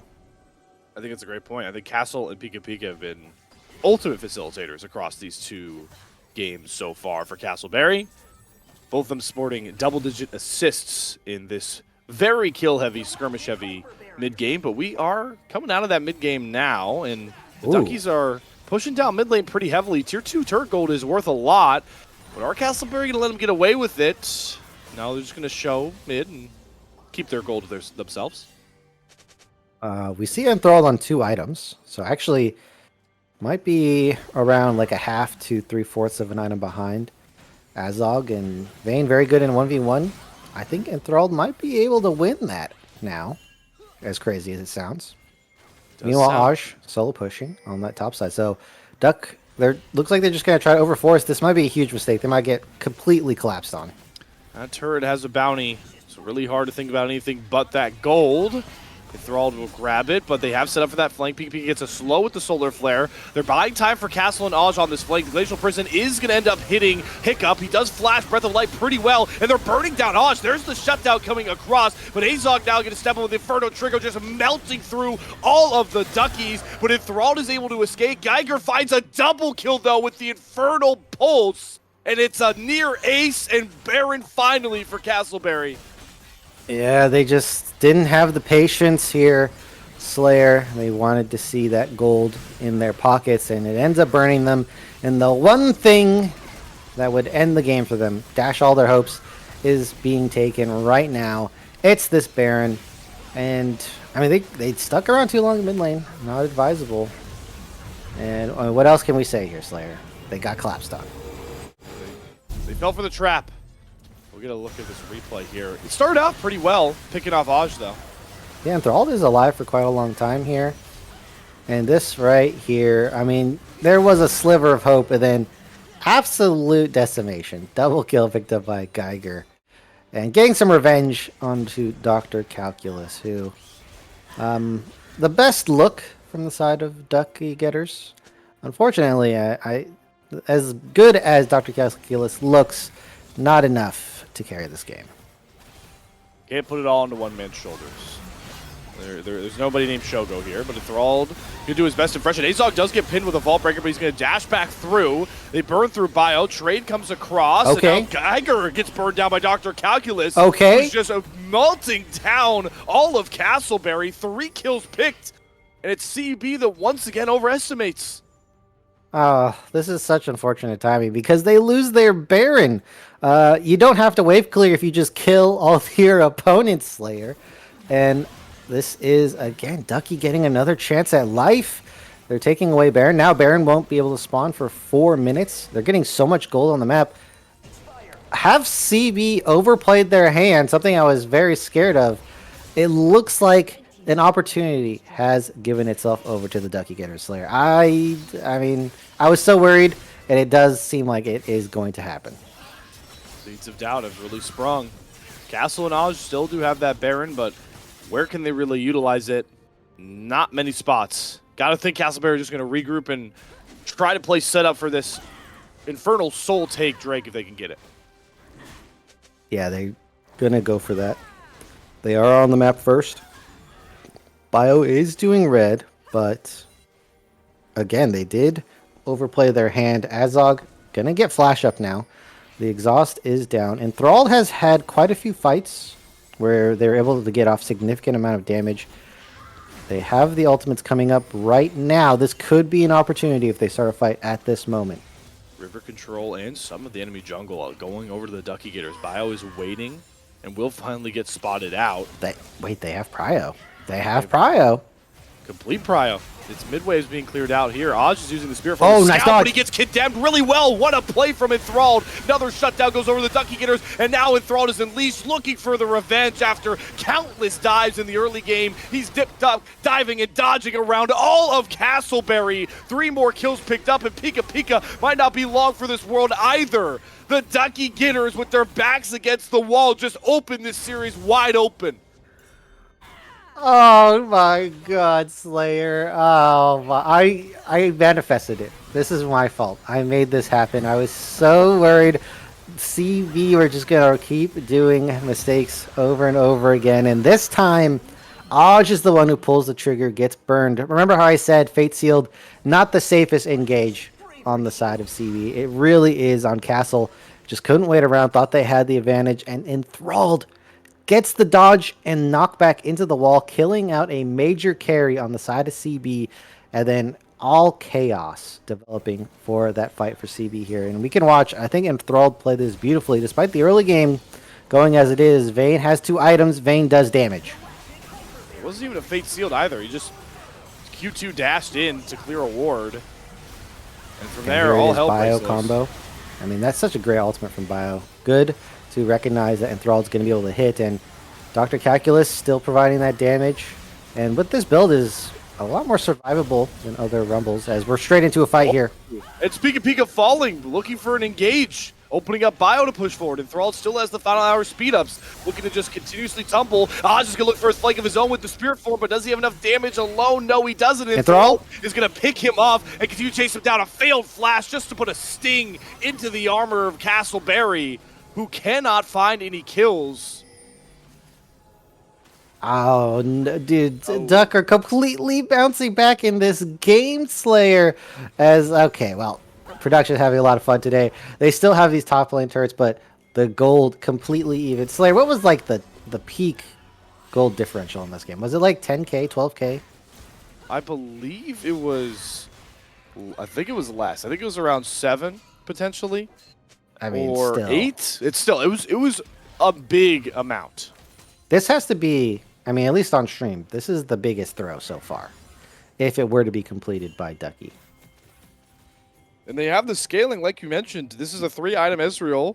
The Shurelias really helps him burn through guys like Castle and Pika Pika coming forward over and over again. And Enthralled, I mean, Vayne is a late-game hyper carry of her own, if she has the items and positions well, and how Enthralled just seems so unlocked. Okay. He's going forward on his own, chugging Azog, but did he bite off more than he could chew? Doesn't seem like it. As Geiger falls, they finally do pin Enthralled with a good Fate Sealed, but is it enough? Azog can't get the Infernal Trigger off, and Rough Beans is just sitting on the side, burning through. It's the Ace of Dreams. The Duckie getters come all the way back, 8k gold down, and they're going to push us the distance in Group D.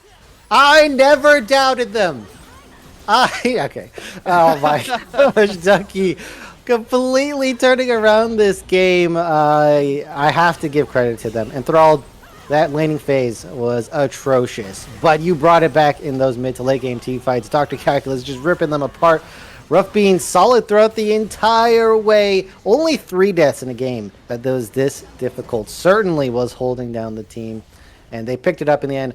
Illegal things have happened here, Slayer. There have been crimes committed to League of Legends, and it is the Duckie getters who are going to be guilty of a 8k comeback lead, goal difference. Listen, Crims, we had too much of a snoozer Swiss stage this time around, so all of the chaos is just brewed into the GSLs, which makes for even more fun with the best of 3 true fearless format. And I'm glad you gave some credit over there to Rough Beans at the end, because I think with all the chaos of Enthralled diving forward constantly, this rumble up in everybody's face of I diving back line, everybody ignored the Ezreal that was just casually hitting combo after combo. And once they had the gold that they needed, like we talked about, Crims, it really packed the punch needed. Yeah, and for the side of CB, I mean, even well before the turnaround, I was like, Slayer, please don't play with your food. You know, get a clean game, get the Baron, don't mess around. Oh, that. Yeah. I mean, CB just too comfortable and way too aggressive. They thought they had in the bag, and they started. I mean, look, do you think they were messing around? Because they went for continual 1v2s, just begging for the chance for a turnaround. And eventually the game stalls out long enough for a huge team fight victory that Duck pulls off. Credit to them. But CB, let's be honest, they should have won that game. 100% should have won that game. A lot of lackadaisical approaches to the Baron pit as well. I mean, there was like a 2-minute phase where they were just, oh, we're going to do the Baron. And then they back off and lose a member. Oh, we're going to go back to the...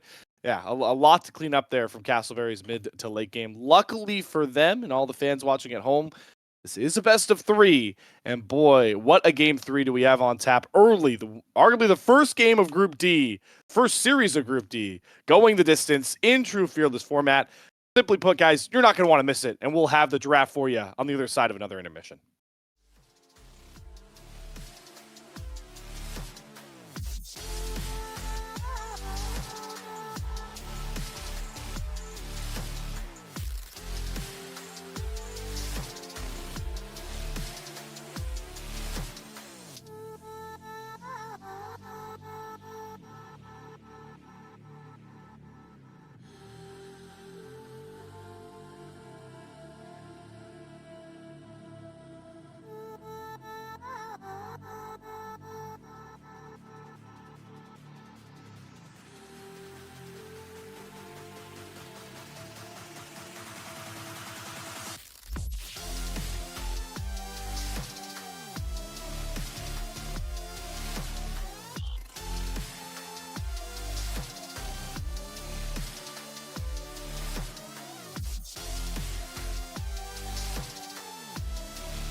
It all comes down to this, everybody. Game number 3, a spot you'd ask myself and Crims about 30 minutes ago we did not think we would be at, but the Duckie Getters got their game number 2 win.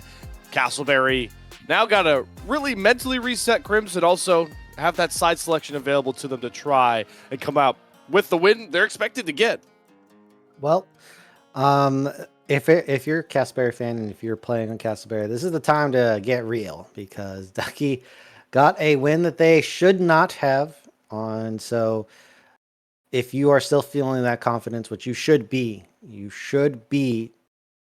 definitely taking the fun out of this game. Look, we're playing League of Legends, the game, but we're in a competition here. And so I'm all about kicking out this fun, getting serious, and just providing a very clean win in this game number 3. Well, we'll get to the draft soon to see exactly what that looks like. Important to mention now, Crims is, wow, look at that timing. I mean, production's just dialed in today. And we are into that draft. We can see that Castleberry want that blue side back. The important thing to remember, it's hard to encapsulate as a production team. 20 champions are not available there in the middle of your screen, and that's going to make this draft just so much more special. Imagine doing that in a best of 5. But anyway, here, Ash still being removed. I think it's smart. Skarner probably going to be facing the same. The Rumble from Dr. Calculus is out. Cassante is out. They're letting Dr. Calculus play his champs, which I'm not sure is exactly a great idea, as the Nautilus is also going to be removed from Pika Pika there. There's one more Dr. Calculus champion left, Slayer. Are we going to see the Camille is a good question. That is a great one. And how early would they be willing to buy into that Camille? Certainly a champion you could counter decently well. The Skarner ban does come through. I was actually scared we were somehow in full Fearless going to let a Skarner through into Game 3, the final game of this matchup. But we aren't. And I'm just waiting, Crims. I'm waiting with bated breath because I know these teams are going to pull out some fun things with how many champions are off the board. But they'll start with something fun but expected. Oz gets that way. Castleberry saved it for a big-time spot like this. Doubles is a takeaway from Rough Beans, as this is going to be the Lucian Nami. Enthralled likes playing this Lucian in the bot lane, and so it makes a lot of sense. No, they typically went with the Melio in Swiss, but obviously no Melio for this one around, so they're going to go with the Nami. Full aggressive bot lane, and interesting strategy because in all 2 games that they've played here today, I think Enthralled has been on the losing end of lane. He's also been playing, he's now played every mobile champion in the Game 6 area. Like the top 4 would probably go Zeri, Callista, Lucian, Vayne. And that is where we're at. Movement Maestro, Enthralled is looking to be, but he's going to get answered with a pretty aggressive bottom lane as well. This is where the full Fearless becomes fun, because Caitlyn Lux at one point had a stranglehold on the bot lane meta. Maybe not as good now, but still powerful in that early game. Oh, Rengar right. coming out. This is a bio special. And this is a crazy pick. So they've noticed, hey, 3 squishy backliners. Let's pick an assassin. I think that makes some sense here. It's a bit risky, but you are in a game 3 situation. You're going to be on comfort. And also, they did have a tendency to be out of position on the side of CB. The one issue is, I think right now Duck needs a tank. So if I don't necessarily know if I want to put Dr. Calculus on Ornn, because in game number 2, kind of saved the game. Part of one of the reasons why they were still in that game is the Rumble, and Camille is gone. Okay, so maybe they pick the Ornn now, but Ornn, engaged champion, something to give these backline carries a threat to combo up with the Rengar would be huge. They could provide that potentially in the mid lane. We'll see if they end up doing something like that for Dr. Calculus. Certainly we'll see as the Ivern gets locked in. There's, wow, okay, so the Duckie Getters are going for the old classic, which is, this could be Rough Beans on the, what is the tech? It's Ivern mid, and then you have a Rengar jungle. I believe that's how it usually Rengar runs, can be played top lane as well, but I don't recall.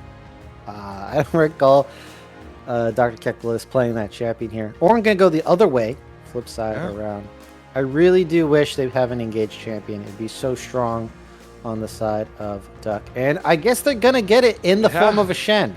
They are. And I think this throws Ivern I think this throws Ivern mid. I Yeah. know this tech. It's the push tech. And man, is it fun that we're going to get to watch it. There it is. There we go. Rough Yeah, Beans Ivern mid. Welcome, everybody, to the full Fearless qualifiers for the NACL.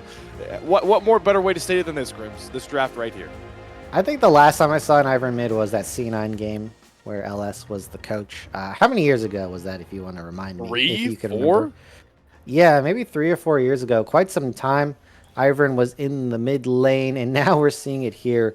Duckie, I got to give them credit. When it comes to creativity, I remarked earlier of things that they've done in the past, like the Camille Galio comps and the Kindred Galio, that things that other teams weren't trying, and they've crafted us beauty here today. And they're looking to get aggressive early Castle Barrier. They like their odds with the light binding, potentially the damage from Caitlyn early on, but actually a double back, which will give an opening for some aggressive wards from the Duckies. One onto those Raptors, at the very least, to try and track this path from Castle, which is really important in a game where you're up against a Lee Sin that can is willing to skip camps as early and often as possible to affect these lanes. Yeah, Duck going to be late to the bot side. Lane brush dominance to the Caitlyn Lux, as that is going to help solidify them level 1 advantage. Dr. Calculus here on the top side on Shen. Shen, in my opinion, as a top lane pick, is kind of suited better as a counter carry champion, because the tanks tend to do decently into you in lane, as well as the fact that they will outscale you in the team fights here. And this is a pivotal moment in this bot lane. Is Enthralled and Hiccup going to get caught? The answer so far is no. Oh, yeah, they're looking to actually push the tempo. They saw the Q go wide, no damage from Pika Pika, so they actually get a pretty positive trade. And this will really help them. Don't think they'll get to level 2 first. They kind of are on pace to. Something you don't expect in this matchup. Yeah, they didn't get the AoE down onto the minions here, and they get the full trade. They're all taking some damage. Yeah, Enthralled will, I mean, it's totally worth to trade your HP here, because Pika Pika will not be able to last. Plus, you have healing from Hiccup on the Nami. They're not going to get level 2. Eventually, the waves come through. Flash trade. But Pika Pika, you're so low, and now you don't have Flash. Yeah, very susceptible target. And Bio is pathing down. Rengar a lot harder to gap close on a lane without your ultimate, that Relentless Hunter, but the pathing is there. Yeah, Enthralled and Hiccup still showing a good level of respect into this Caitlyn Lux. Yeah, looks like Bio's going to look mid, but Castle's in the area. The brush. Oh, here we go. Yep, jumps forward. Good fear, though, from Aj. And he can get jumped on under his turret, but it won't be a good thing, as there's the summoners out from the bot lane. Pika Pika now summonerless. Azog using that barrier quite early as well, I feel.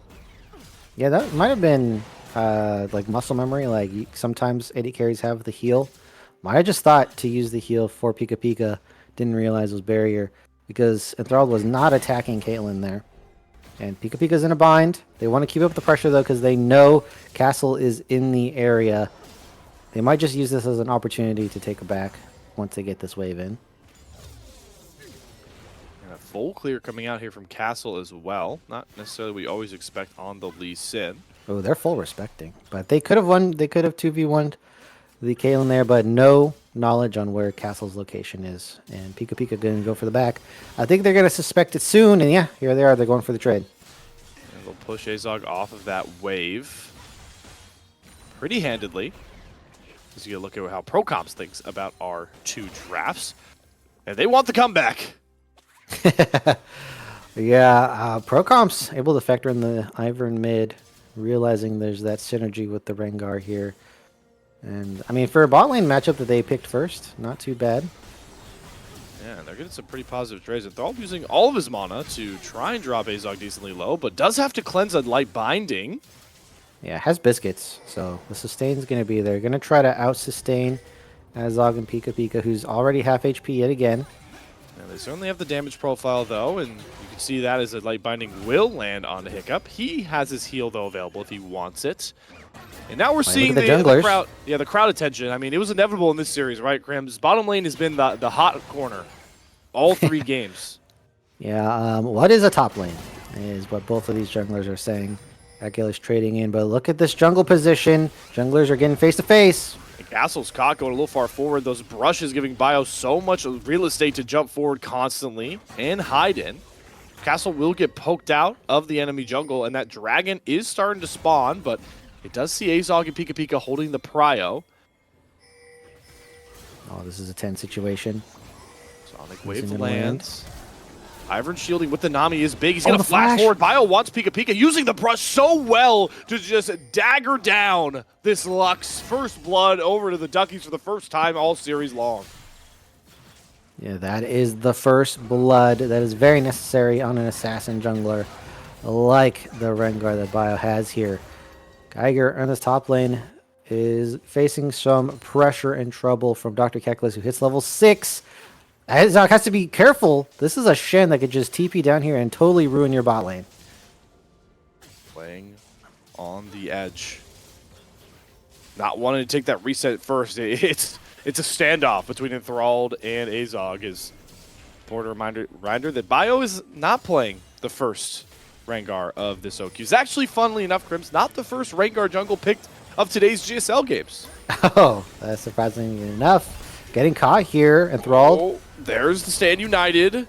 3v2 coming. Dr. Calculus, good flash from Azog to immediately answer it. So no taunt's going to come across, and that should open up a lot of that top lane island for Geiger to farm in, and might even find a turn on to Enthralled if he doesn't juke that light binding. I do not like the Ignite. I don't like the Ignite on this Shen. I feel like you should just play map pressure instead of trying to kill the Ornn with the Ignite, I'm imagining. So, going to be losing out on CS. Fortunately, though, it's not a carry that you're giving over this farm to, but you're going to be losing that pressure in the top side. You guys back canceled too. Pika Pika just being pesky as possible. So we'll see how much of a CS lead Geiger can get. He does also pick up what I assume will be a solo play once those cast means get done. Yep, they do. So bit of a gold injection, going to even out that first blood Bio was able to pick up. Yeah, we're just waiting on Bio's level 6 here. And when that Shen ultimate comes back up, I think we all know what the game plan is going to be. Bio's going to take a nice trip down to that bot side, and they're going to try to kill Azog, who has no defenses, summonerless here. And that's going to be quite a potent combo. And as Shen, might be worth it to sacrifice some CS for that. It's intriguing, right, Cribs? Because Castleberry have been the team that have been, across the first two games, diving bottom lane constantly, trying to knock Enthralled out of the game over and over again. But I'm wondering how much Castle should try and lean to take what is given to him on this top side jungle, with the fact, like you mentioned, that once the Thrill of the Hunt comes around, Stand United combo, there might not be any way to really save Azog. It might be difficult, that is for sure. They kind of have to use their range and poke. They have a tank to just slap right next to their Azog to protect this Caitlyn here, as that's going to be a dragon going over. Caitlyn, though, in order to keep up with damage in the game, kind of has to play snowbally into this bot lane here. Has to get these turret plates. That plan has been circumvented by Duckie's game plan so far. And so, playing for the Ornn is not as much value as playing for a carry champion on that top side. Certainly. But I do like the Castle takes the grubs that were given to him for free there. Just picks up those first 3 grubs. Another light binding has to get cleansed. There's the bubble landed, though. Hiccup sets him up. Bio slams him down. Thrill of the Hunt comes across, and just like you predicted there, Crims, Duckies are piling up the kills. Yeah, need to keep track of the level 6. Need some deep wards, but that gets more difficult the more they lose ground in this game here. And I do have to point out, in the team fights, Enthralled has actually performed quite well. It's getting to an even team fight that was most of the issue, right, Slayer? But in this game, this is Enthrall's best early game so far. Of course, the team is helping out. That's a part of the game. It is a team game after all. But I'm wondering, the extrapolation is, how is this going to be the difference maker for game number 3? Certainly the best early game Enthralled has had so far, and a lot of squishy champions for this Assassin Rengar. Enthralled going to push the tempo forward, but doesn't expect Castle to be there. Has to flash. Sonic Wave won't land to get the Stand United through to get the man advantage. Duckie Getters once again bring the Shed down. Get a good route onto Castle, but Enthralled is too low. Ace in the hole. The laser will find it. And a big kickback from Castle. He's going to smite Dr. Calculus home, and he's looking for more, landing another Sonic Wave. But finally, Castleberry holds strong in this bottom lane. All right, they have a bit of a slip up, and now it is Enthralled that is going to fall. It all comes down, and Enthralled just doesn't have enough HP to continue the fight. Bio's back here on the bot side. Doesn't look like they can get much, just trying to pick up the farm. And that lead that we're talking about might have just went out the window. Yeah, really well played patience from Castleberry in general. Castle to sneak up there, but now Bio's back with Thrill the Hunt. It's on repeat. He does cleanse the snare, and he's turning his attention to Azog, who's actually the one that's caught too far up the river. And they're going to give Bio his 3rd kill. So despite the woes of the last play bot side, one thing's clear. Bio is going to be a huge threat for the Duckie getters. Yeah, and they have 3 champions that they have to protect. That is the Caitlyn, the Lux, and Hui, who are all quite vulnerable to someone like a Rengar coming out from the shadows. And you can imagine a Shen ultimate on top of that would prove quite deadly and nasty as a combo here. But it's creating those situations, right? If CB are grouped up, if they're all stacked, it is quite difficult for Rengar to jump in there and be successful. So they have to play pressure. They have to play the map. This is a much more difficult game than it is to play in game number 2, where you kind of just hit the front line, kite back. So Duckie, they're kind of stretching themselves in terms of their ability to execute a team comp. Bio first to get to 1 item here for the Duckie getters. Only person along with him is Geiger in the top lane with those plates, and that CS lead has the Profane Hydra done. And speaking of Geiger, unsung hero work he's done up here with all the bot side pressure, CS lead, and he's nearly got 4 plates on early game Ornn.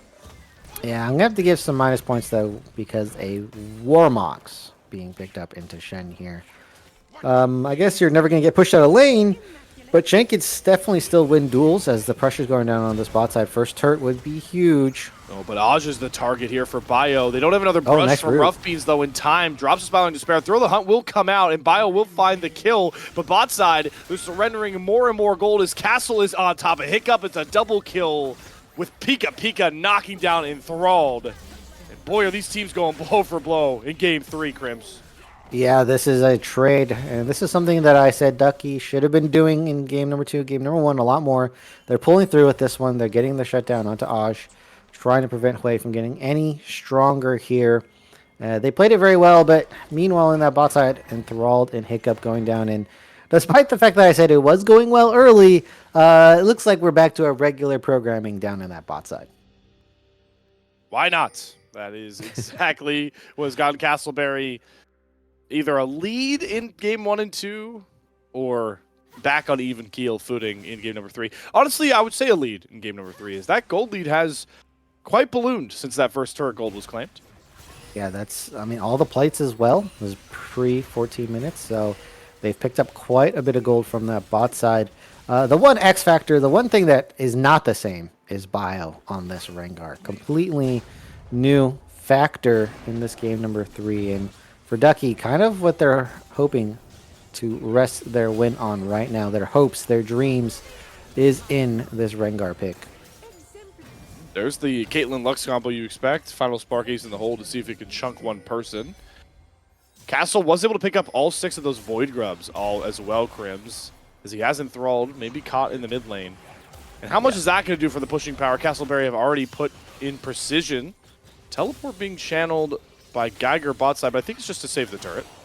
Yeah, well, they're going for Azog here. Well, Tidal Wave should line up with Azog unless he flashes it. Good to use that summoner, but now it's Bio that might get caught. He's trying to use Thrill the Hunt to escape, but he has no way out. He tries to jump onto Pika. Pika is healing through it all. Wow, the Ivern shielding really on full display. Now Dr. Calculus looking to get a taunt in there, and the turn for the Duckies is prominent. The Ivern for Rough Beans might just be making the difference. It's a daisy dip in the bot lane unless Castle kicks Bio back to a gray screen, but Geiger just doesn't have enough damage to come through with Castle. Another great route for Rough Beans. The top for Dr. Calculus. And the Duckies with their wacky Game 3 comp are back ahead. All right, Bio went on a bit of a rampage there, just tearing through them. Doesn't make it out through the end, but Dr. Calculus, Rough Beans pull through. And that is a skirmish win in the favor of Duck. And they're going to get this turret as well. Much needed gold to catch up. Fighting without your very strong and prominent Caitlyn is unadvisable in my opinion. It did look like they had numbers, but in this 2v1, Azog just going to push them off and get a free mid lane turret. I think, considering this in the end here, Slayer, I think this is just fine for CB. We want to get another look at what happened bot lane, because, yeah, Duckie seemed to have really wanted to commit to getting this turret or killing Aj, but teleport's coming across. Just want to make sure when at home focuses on how much Daisy and Rough Beans do to just keep Bio alive in this one. Rough Beans really holding on to Daisy Ultimate here until they really commit. And this is where you could see the power of Rengar and the Shen together hop right onto Pika. And look at this. Rengar's not even close to dying. Shield coming through as well. Look at that. Smiling Despair doesn't have enough of a hit just yet. Castle finds an angle with the kick there to pick up a trade, but could this be foreshadowing of the shield power for the Duckies? The Ivern is providing a lot of sustainability in these team fights, and Bio's getting in there. And, you know, typically Assassins don't live this long, as it looks like we're going to have a bit of a 5v5 around this Rift Herald. Geiger's up in front. Ultimates are just about coming up here. Do they have this? The wraparound from Daisy. Castleberry stepping up as 5. And for Herald, we picked up good. Ornhorn, though, gets a ton of damage down. The final spark also pushing Ducky's back, but enthralled. Will also drop the get out. Coaling, and yeah, they'll just take their exit and valiantly sacrifice Daisy. Oh, she survives. Daisy's alive. They got to defend this turret, which might not survive. Void Grubs plus Azog on the Caitlyn might just demolish that in a couple of seconds here. They're zoning for this Caitlyn, and this is exactly the gameplay from CB. Just use this Caitlyn to rotate around, get these turrets. Wave clear's not in, and this is going to be a tier 2. The Might Power. Getting a tier 2 turret. That's a huge gold injection once more, and gotta give props to Castleberry again. They've made it clear in game 3 at least that they are willing to play for structures and structures almost only. This is exactly what they need to do with this Caitlyn. And if they group up as 5, very difficult. Azog scaring the life out of their coach right there. Daisy coming through again. So Duckie can't win a straight 5v5, right? If Orin's up in the front, Geiger's up in the front, they can't get past it. They're going to have a really rough time. They have to split up the map. They have to find opportunities where the backline carries are separated. This might be one of those. Bio utilizing, once again, that Rengar passive to jump in and out of the jungle. Geiger's going to get jumped on. Is the tank Ornn, but does not matter into the Gatling gun of 5. Duckies stack up, find that pick, just like the Dr. Krim's ordered. Yeah, this time it's Aj who is separated, forced the TP, but that is a wasted TP, so they're gaining extra resources on top of the kill. And yeah, it doesn't matter if you're a tank or not. Ornn doesn't have that much defensive stats just yet, and if Macros was watching this game, he'd be flipping a bit right now. Have you seen these Twitter posts? Yes. Very passionate about the Warmogs on the Ornn. Yeah, very, very passionate. Does not... You can figure out, go check it out, which way he leads, but I think Krim's is giving you a clue. Yes. We're going to be invocating some subtlety here, so I'm not going to spill it all out for you. Bio, doing a great job on this Rengar, only 1 death. Rough Beans, despite being behind in CS, has made a lot of plays with the rest of the team here versus Aj, who's still in that scaling mode, it seems. And so this game... I'm going to give it to CB here, Slayer, just because they have the ease of execution for this one. They just need to group up with these objectives, fight front to back, should be an easy victory, and they can siege up turrets anytime they want. But, as we know, if they get a little too over-aggressive, if they step up too much, that's going to be where Duck can find them separated. Well, Thrall might have overstepped here, had a flash of bubble. Ornhorn gonna get some space as Geiger's trying to find the flank. He is all on his own, but with the Smiling Despair, it's enough damage to find Enthralled. Bio's and they dead. pick off Bios as well. The shielding of Rough Beans is not there. They can't get Dr. Calculus in a good spot, and now they're all running away from the Forge God himself. Great bubble from Hiccup to at least save the fatalities to a minimal number. But Castleberry, group up, do exactly what Krim's talked about. Gotta give you more points here, my man. They're doing exactly what you prescribed. Yeah, unfortunately, Duck didn't realize that CB were grouped up there, and that's why they get punished. The collapse comes through.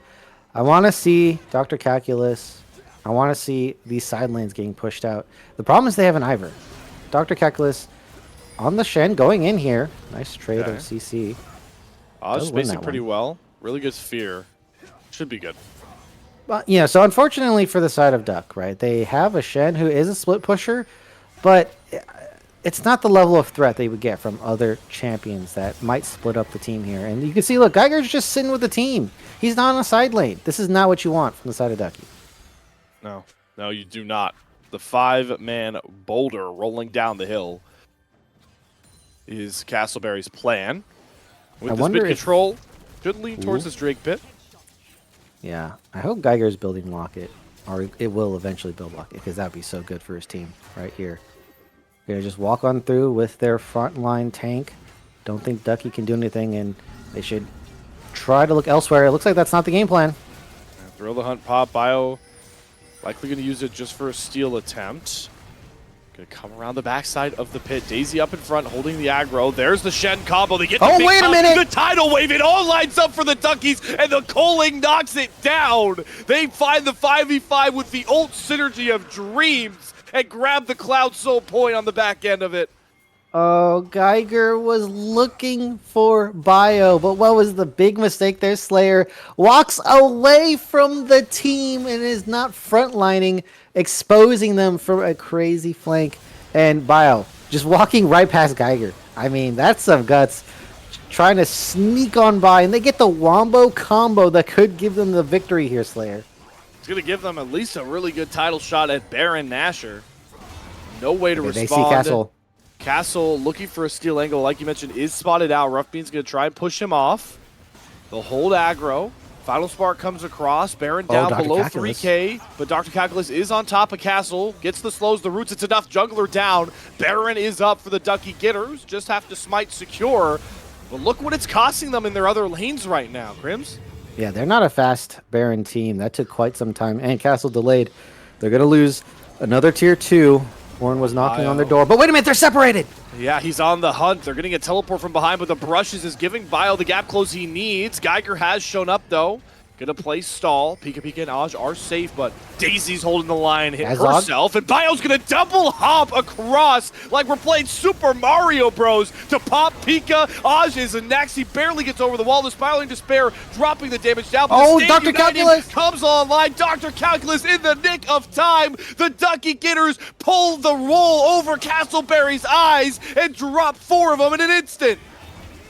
This is unprecedented.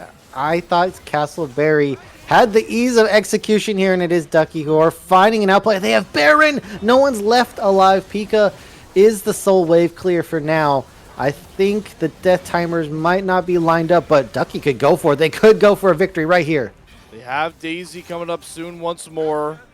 Okay, They're smart play. not going to risk it. They're going to play it cool, calm, and collected.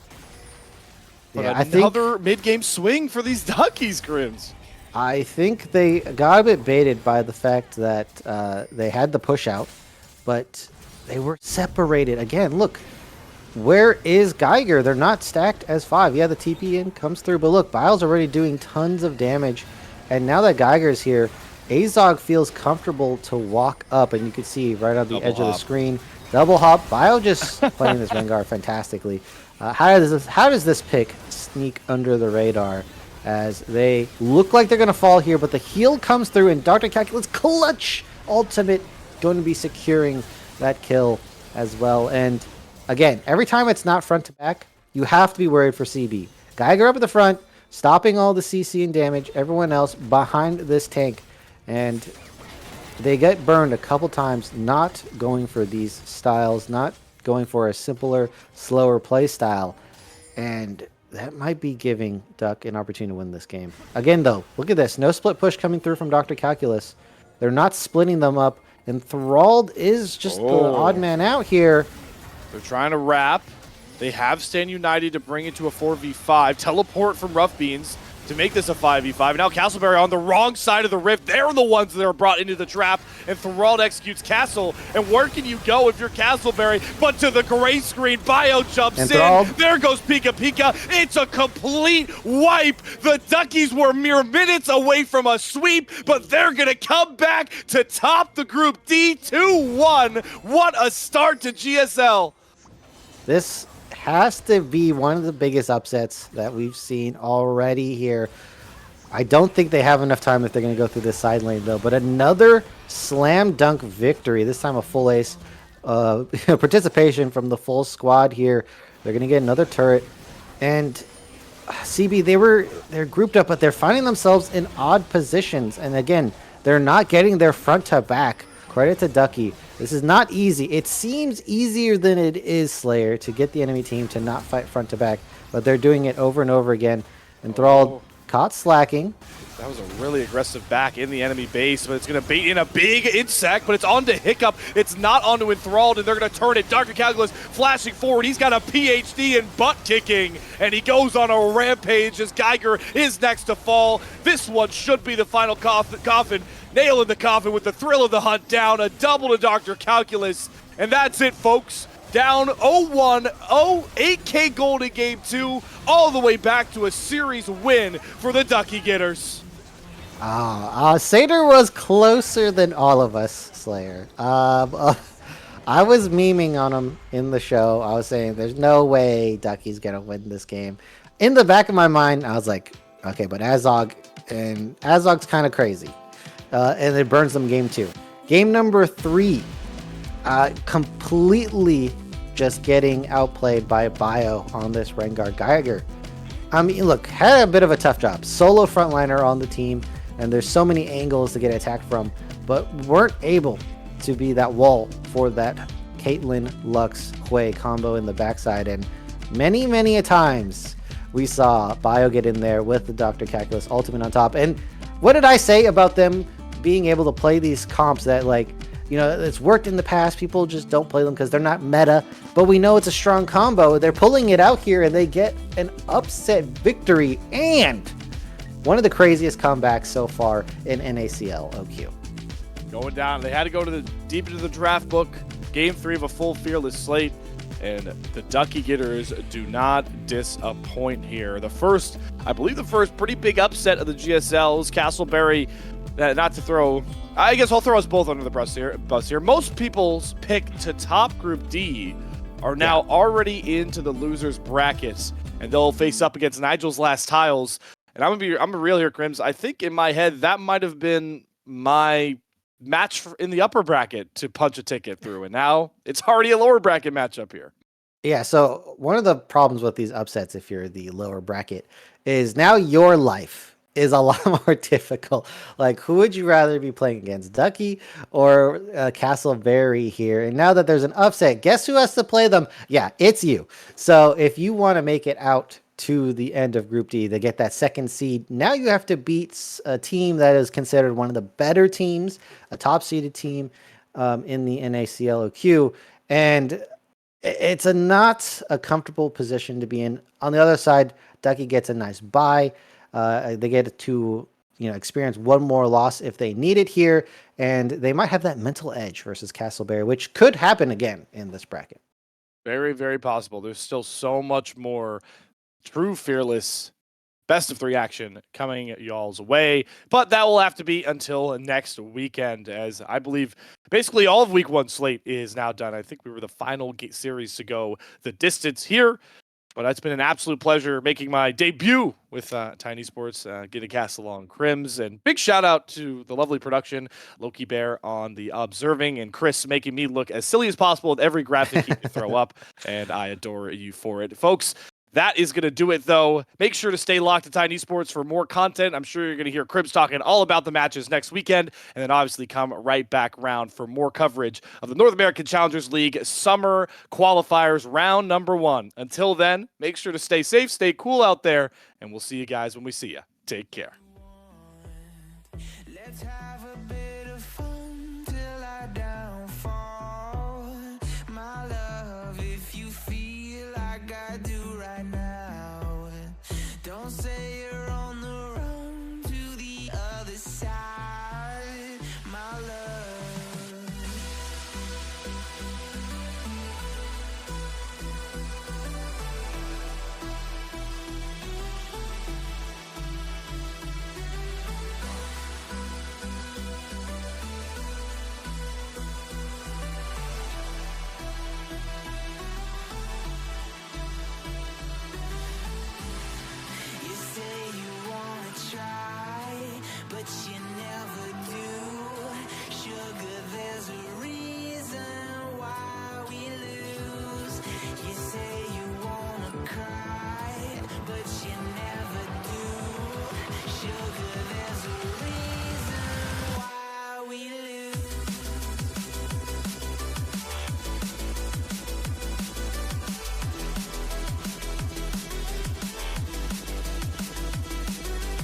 have a